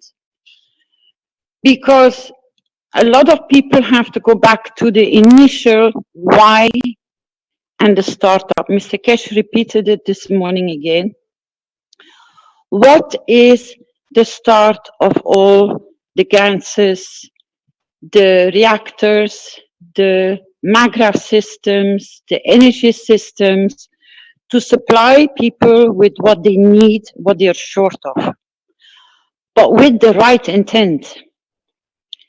Don't make it so complicated, because when you wish, when you create, then you already generate to uplift everyone and every single person and every soul within miles around you. And this is something a lot of people have not realized. Your soul is working to what you create. Your creation is your intent. I have posted quite a few times. I don't see nobody reacting on it, and I kept on doing it. I've been wishing, and my wishes have been followed up by a lot of knowledge seekers. I've seen them reposting, I've seen them connecting with my wish. My wish is always to go to the benefit of the ones which are hurt and harmed and are short of something, or in no position to even stand up for themselves. So if you could only go back, this is my wish for today. I wish a lot of people could wish more every single day to create the change, because you're the creators, you're the feeders. I wish all the knowledge seekers, especially a lot which are in this special morning teaching, please go back to your basics and go back to why you start creating these ganses.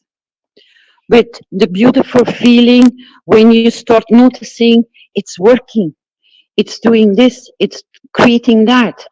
Your joy, your pleasure of seeing the benefits of it. And then the benefits and the pleasure and the joy of sharing it with so many other people. Don't stop sharing. Don't stop creating and passing it on. Because the more people we reach with our intent, the more we uplift more souls, the more we reach. I was passing here in Ghana, and quite a few times somebody said, oh, these are the shanty towns. You know, like it's something which is not supposed to be seen. You're not supposed to put your foot in. They're existing all over Africa. They're known, the name, they got plastered the name, the shanty towns. But I was on a higher road and I could look down to all these little roofs everywhere. I said, you know something? It looks dusty, but it looks actually quite nice because they have created their own little homes. At least they have a roof above their head. And a lot of people don't have a roof above their head.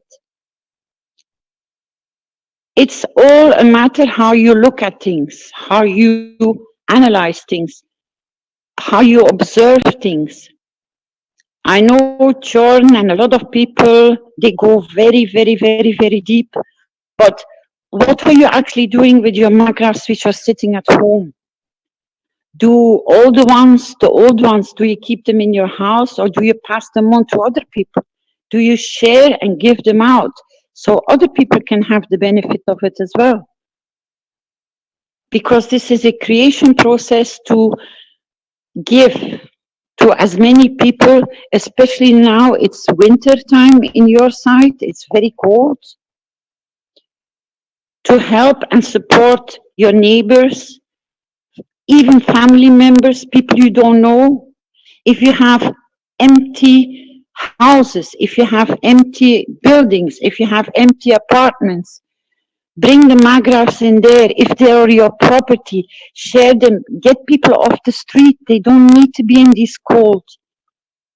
At least give them a roof above their head. You can do so much. It's just don't be scared to do it. Make the first step. So many other things are going to follow up on what you can create. Because every blessed soul which blesses you will give you the courage and the energy to give more, to relieve more people from pain. It doesn't need to be there when there is a disaster. It has to be on day base. Go back to why you created the cancers, why you got beaten. Everybody was changing their kitchens and their garages and their bedrooms and their living rooms into labs. They're still there. You have followed the steps, but generate more with that. Give more out. Go back to, it's like you've been stung by a bee. You always remember the pain. Please remember the joy of the ganses, the magraph system, everything you have created with your own hands. Please give it out. Don't hold on to nothing. They're not only human suffering, they're animal suffering. There's so much which you can just buy a bottle, just handing it out. You can relieve so much. Don't make it so complicated. I know you all want to survive, and the one thing which is bothering a lot of people is money. But when you generate more. And this is something which we try to get across. A lot of people get lost in setting up companies, production. I've seen things which they're asking me. I say, my God, how is this possible? They're trying me to post out, advertise for somebody, promising, creating magraphs or reactors. People cannot afford those things. Only a certain small amount of people can afford it. The whole topic of, I always remember when Mr. Keshe was coming after me, you remember he asked you to place crystal in the middle of the magraph system? I have received one from Dr. Klaus. It's in our lab. And it's a beautiful crystal. How many people have carried on with putting the crystals in the magraph systems? You're supposed to create the connections between the magraphs with your intents. The more you spread them out, you will connect with more people. But it's always coming back down to the same step, the first step. Go back. What created you the joy to make it? What was the pleasure you have received from making it? And the results you received from it, and the benefits you received from it. I made a platform with Vince recently and Brad. I posted the link out on the Universal Council chat rooms on my Facebook, where people can go and put your testimonies down. We need a feedback how you have created the magraphs, what you actually have done and achieved with it, please. Because a lot of people get more ideas from how and what you have done to do something in the same direction, or they come up with other ideas to expand the knowledge, to expand the thing. I see you're all very busy, but I see the diminution of the Universal Council rooms. They're not getting used anymore to bring positive. It's more like a newsroom, what's going on everywhere, but not so much anymore what they can contribute as a positive thing to make the change. The testimonial, the first one, was more for health directed, how you can express yourself with how it works and how you applied it. That is one step. I've been trying to get the second one on to see how many people are actually donating their work back into teaching, into sharing, into giving. But I want your word on it, that other people can get beaten by this little beautiful thing. You know, I can do this as well. I recently got Mikey, Douglas' wife. She comes up with ideas. She comes up how and why and how she's going to distribute things and how she's going to make it and how she's going to make sure it's coming back to the foundation.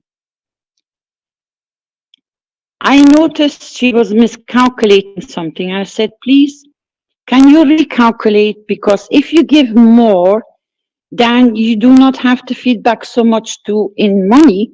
I prefer you to make more systems and give more to other people. I am still calling for huge support for North Dakota, for the Indians.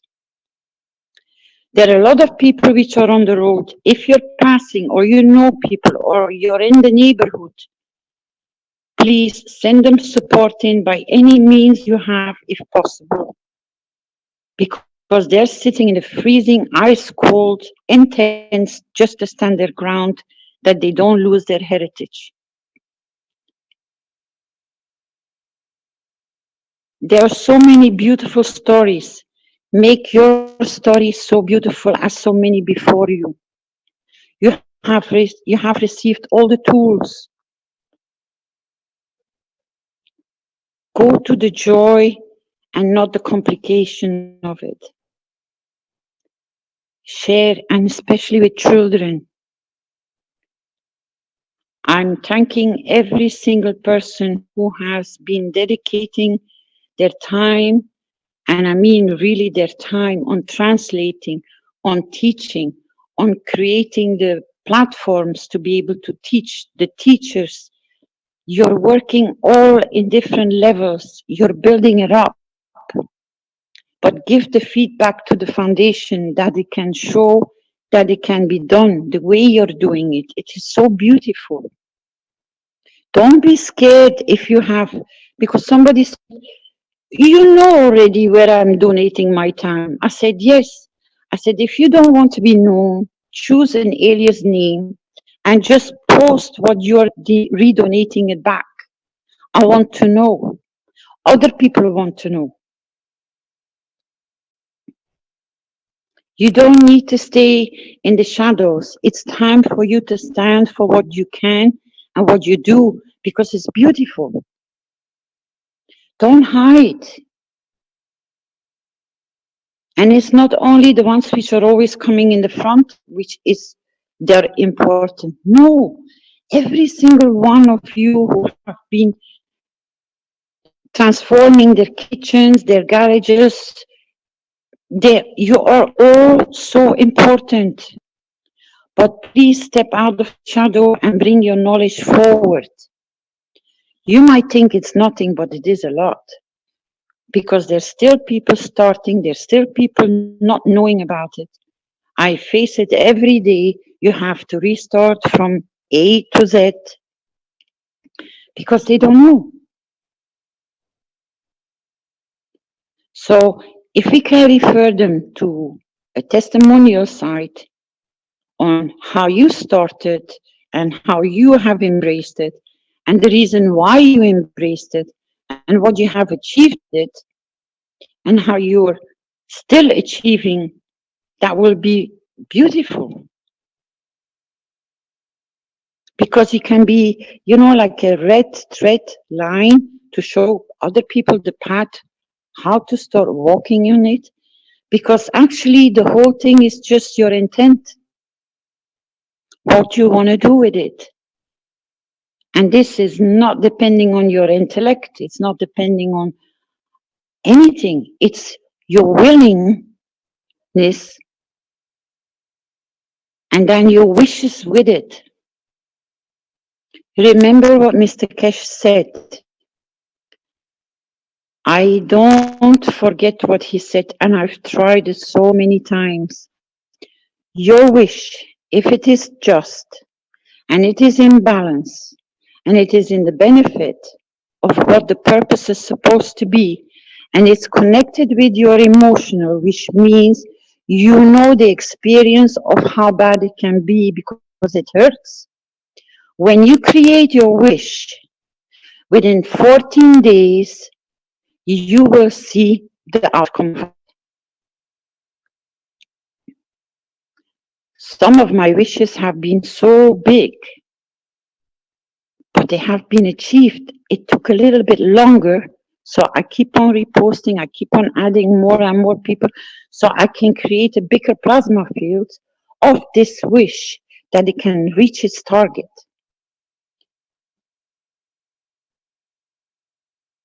So if you see wishes coming up, don't be shy. Be proud. Because I know when you make that wish, it will not be empty. It will come with what needs to be done. You create the fields. This is what Mr. Keshe says. One person on this planet can create the balance for the whole planet. It's just a matter of assembling the right direction with the right plasma, with the right energy to achieve its goal. So step out of your doors, please. Talk about it. Even if people don't want to have anything to do with it, and you have that feeling, you can always go through the different doors of they are in pain or they are suffering. Just give them something without explanation and let them try it. The feedback will come back because nobody likes to suffer. Nobody. You can be there as a point of releasing the suffering. How small, how big, but you will get there. But it's the real intent of your first steps, how you step out of your door with what you carry on the knowledge you already gathered. You create the fields that they are open to receive before you even reach your friend or your neighbors or the people you're going to meet, or even just simply strangers. Recently,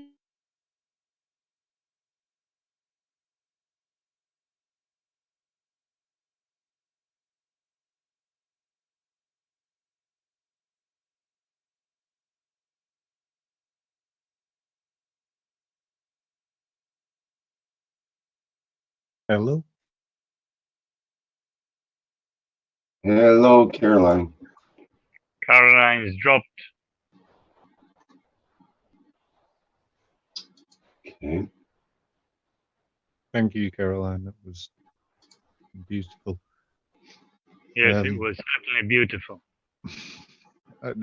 This is what's frustrating from my point of view, because I've been I've been pushing, and but I feel alienated. People have gone I've gone to the school and locally, and they're not taking me up on anything, and they know I'm a teacher, they know my family background. I mean, my fathers and forefathers were like war heroes and stuff, and the people are turning away because they're scared, or don't know if that's because of in a particular place that people are scared of the control of these elites or whatever. I don't know, but I've been talking to everybody when I go out. When I've been going, I had so much enthusiasm, and yet, like, even family have not taken me up on it, and so I got to a bit of a stage where I'm a little bit dejected. So, but that was beautiful, Caroline. Well, what you what you need to do is find like-minded people, and you can do that by maybe having a local workshop, for example, with 2 or 3 other people that are also associated with the Keshe Foundation and want to have a workshop. Chances are there's probably half a dozen or a dozen people that know each other and would like to get together, maybe for it doesn't have to be even an official workshop. There's one that just occurred recently here. There's someone opened up their home to local people to come to experience the plasma technology, and they're going to be open from 11 in the morning till 5 at night, and it'll be open to the public for anybody who'd like to come for free for that time period. And it'll be followed up with other workshops where they may or may not charge for the workshops and so on, to try to if they're making mag grab units or making other things that require materials and so on, then there has to be some charges involved. But that's the way I understand it is there'll be some big changes in the next couple of weeks or so regarding workshops and getting people to easier ways of people to connect with each other, so that if you're looking for someone in a certain area, that you want to connect with someone in a group, say a few people in a group, then that information should be made available to people that want to search out like-minded people.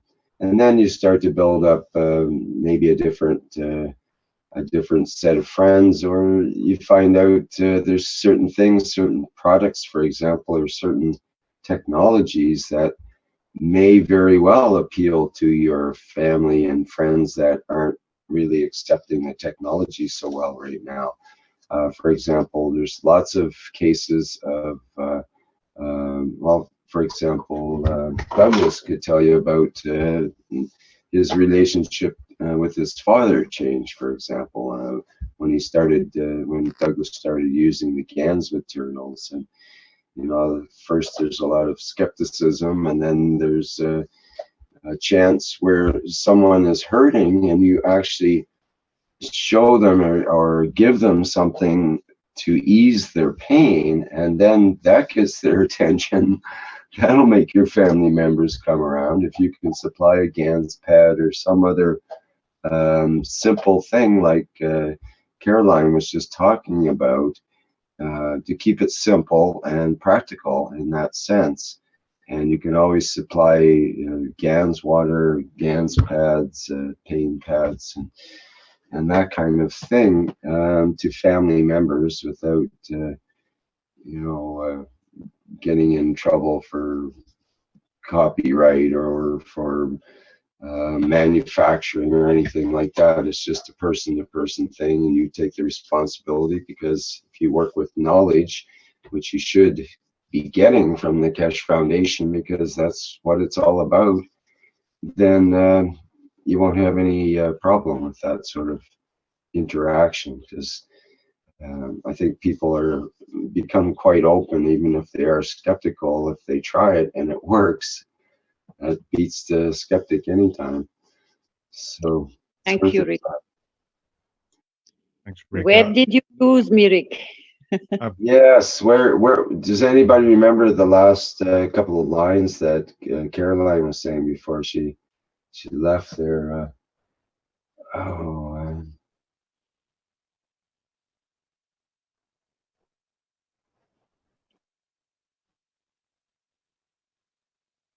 well, yeah, it was. And it's not only Rick.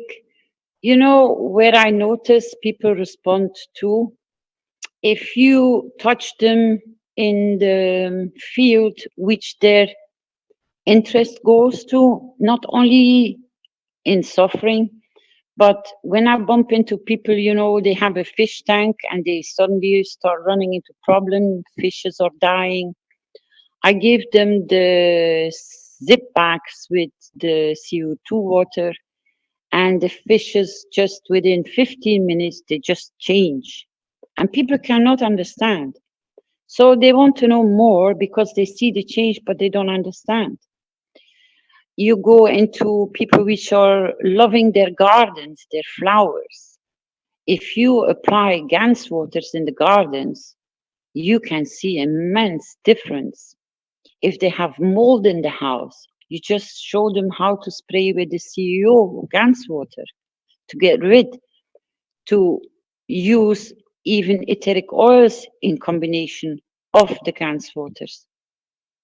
Like lavender and chamomile, they really ease people having breathing problems because they have mold, they have fungus in the houses because of the wetness of the weather or the conditions where they are. You can bring so many different changes in so many different areas.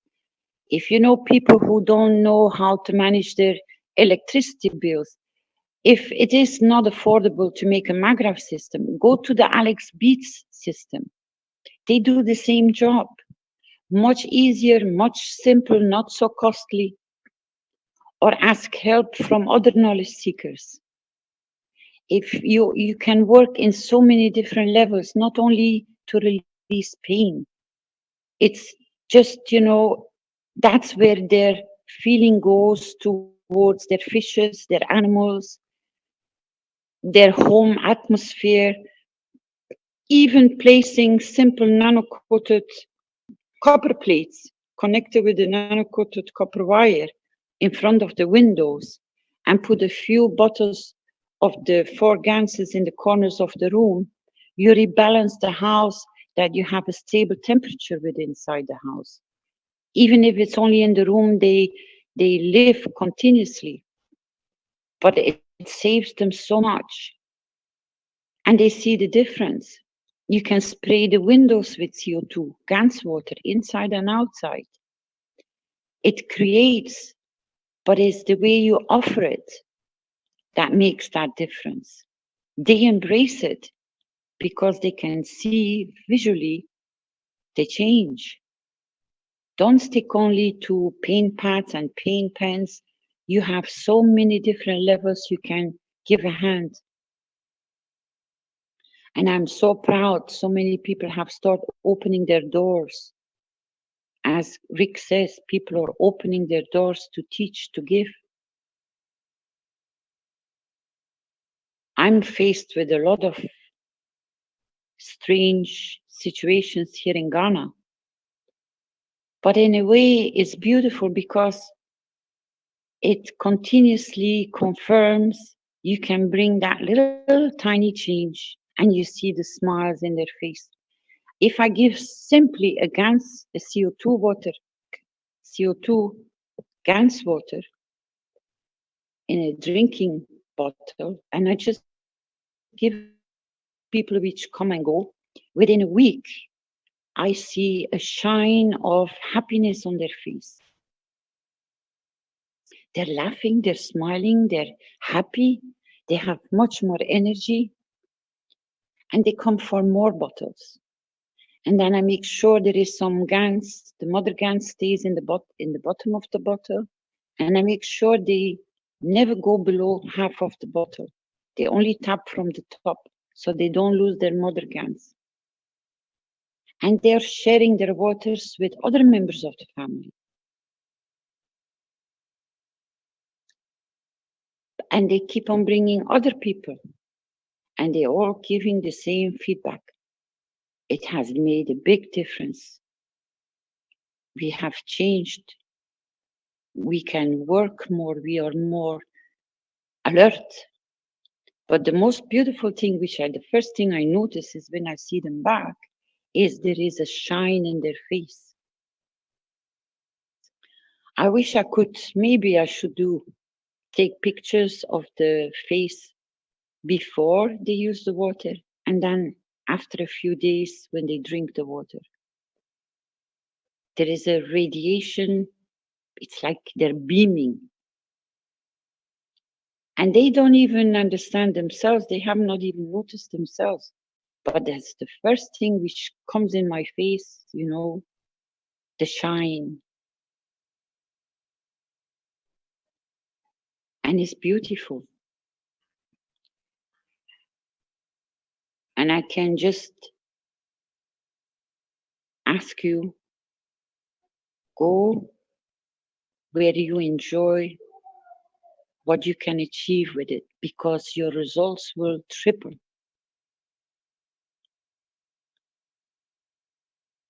And join, if there is a wish which is appearing in the council rooms, connect to the wish. You will see it growing and we will confirm when it's done. One of the biggest wishes which came through, you all are aware of, is the one in Aleppo. They ceased fire. People can start living again. They can start building up their life again. In North Dakota, that wish is still standing there, and they're still standing their ground. But they're achieving so much which people are not aware of. The tribes are uniting after 150 years. They're becoming one again. They've been shattered to pieces. Now they are all reuniting. You see one ceremony after another that they're joining back to their original one tribe. And that's the beauty of it. Doesn't matter how harsh it still looks, but the healing process still is taking place. And they're doing it. And this was one of their prophecies, that this will be achieved. And this is a lot of knowledge which a lot of people don't know. And that was the first thing which was standing out, that the tribes were making peace with each other after so many years. And that's more beautiful than all the rest. And because of their uniting, they make one big, huge, loving plasma field. And they're achieving it. And I will ask you, please, all of you, just keep on posting on the new link and the old one, because it's two different compartments. Bring your experiences forward. Share them. Share them with pleasure. I love you all. And you all been so great. I know a lot of you have done a lot of sacrifices. In time, in effort, in tolerance, in patience. All of you have really contributed to something very beautiful. And you're getting there.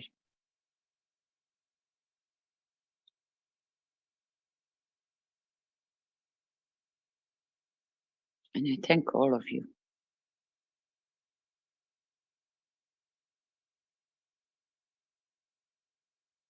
You still there, Rick, or I lost you? Just waiting for your final words there, Caroline. And also many thanks back to you, of course, for your position in all of this, which is sometimes in the background. We don't hear about what goes on, but I'm sure being with Mr. Keshe all the time is more than a handful. And it probably goes back the same way with Mr. Keshe too. But you take care of each other and make it so that all of this great work can take place in spite of all the turmoil that goes on in the world and so on. So this is what we work toward, and we're happy to have you as one of the main guiding hands in this process. So thank you very much. You're welcome, Rick. The only thing I will ask every single one which is now still maybe present in this morning session, I know there is a lot of turbulence coming. Please be aware, get prepared. In so many ways, I have tried to hand or reach or put my hand out to a lot of people to stock up food for long term, get enough medicine which you need if you are on medicine, get everything in the house or near you, know a safe place where you can go if it gets really bad. Make sure you have enough material if you need to stay outside your house in this cold weather. Purchase or get your tents out or your camping gear out, that at least you can stay comfortable. Because we know it's going to go in certain places. So please prepare yourself. Look after your neighbors. Look after friends. Inform them, because not everybody is here. Not everybody is following the Keshe Foundation. But you can maybe help them by explaining that they already have sensed and felt the first signs of something is coming. So don't let them in the dark. Start debriefing them the same as you do with the technology. Start debriefing them to get ready. The people which have already felt the tremors, especially in Italy and Greece, and in Peru and in Fukushima, they know it is not nice. It's a horrible feeling. So inform the people around you about the same process, to take care, to be prepared, and that they know where to go. Make a lot of cans waters in reserve, that you can, when something goes wrong, at least you can help others around you. It doesn't go bad, and it's water, as long as you have stockpile water, because that will be the first thing that will be affected. I have been trying not to go, because then people say you're warmongering or you're creating panic or you're going for the worst. No, because if you're prepared, it doesn't go bad. It's just a good advice. Make sure you have candles in the house. Make sure you have fuel in the house. Make sure you have a stove. You don't need to be on the grid, that you can cook some food on a wood stove. Try to find a way you can help yourself if you have to go off the grid. Especially people with children, make sure you have everything available for them. And thank you. Thank you, Caroline. And love you all. Move away from the coastlines, please. Right. And stay safe. Thank you. Okay, thank you very much, Caroline. You're welcome. Okay, I think we should probably close for today's session. We've gone 4 hours here now. Unless there's something that somebody would really like to show and talk about, or we could carry on. Oh yes, right. I was going to end with the videos that we had, the promotional videos, so maybe we should do that. Is that it? Do you have enough time for that? You can just end the Facebook when you need to, I guess. Yeah, I'm checking right now, but let's go ahead Okay. and you can share. Okay, let me do the second Universal Council one first here. I need permission to share, actually. Oh, thank you. Oops.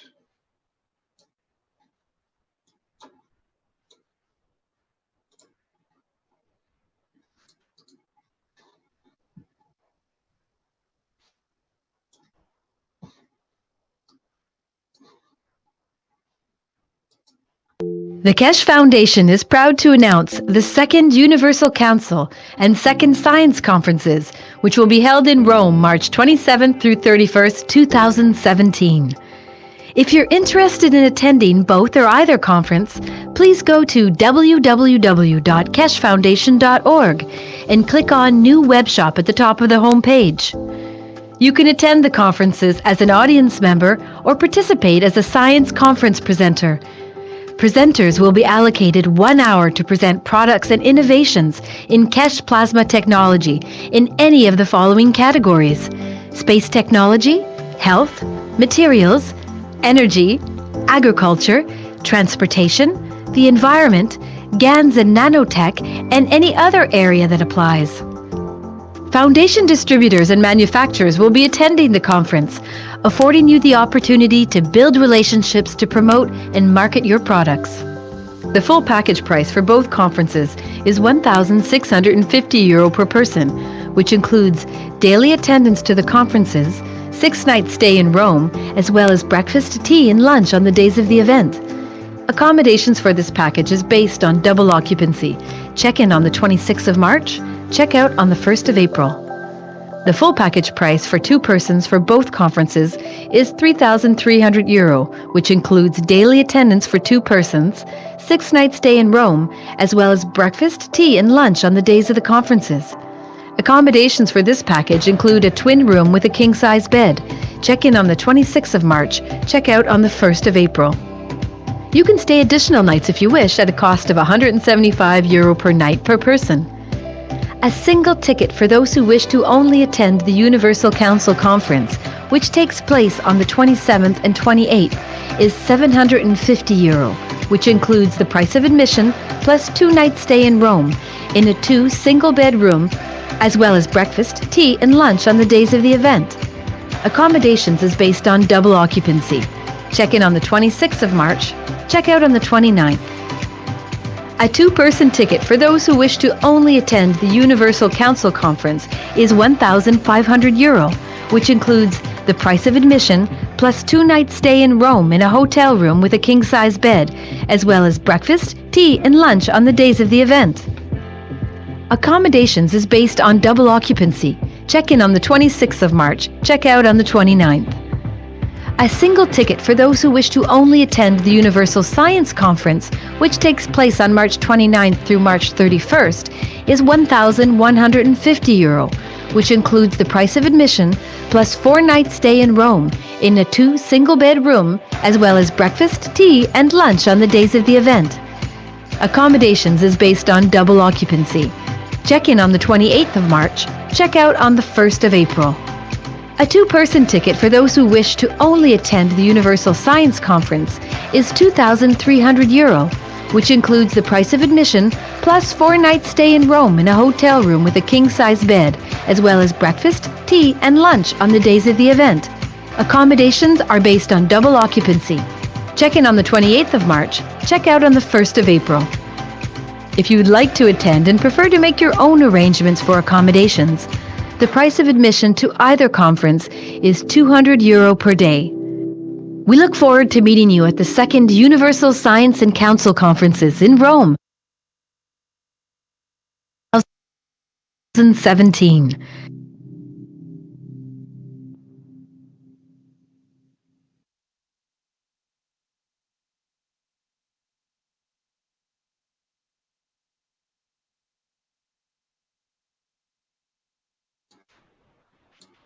And thank you, everybody. That's been the 154th Knowledge Seekers Workshop of the Keshe Foundation Spaceship Institute for Thursday, January 12th, 2017. And as always, thank you, everybody, for attending, and we'll see you next week. Thank you, Rick. Thank you very much. Awesome. Okay, we'll end the live stream, and I'll have to repost that, but I'm going to end our broadcast for today. Yeah, just ended as you said what it was. So thanks everybody for running.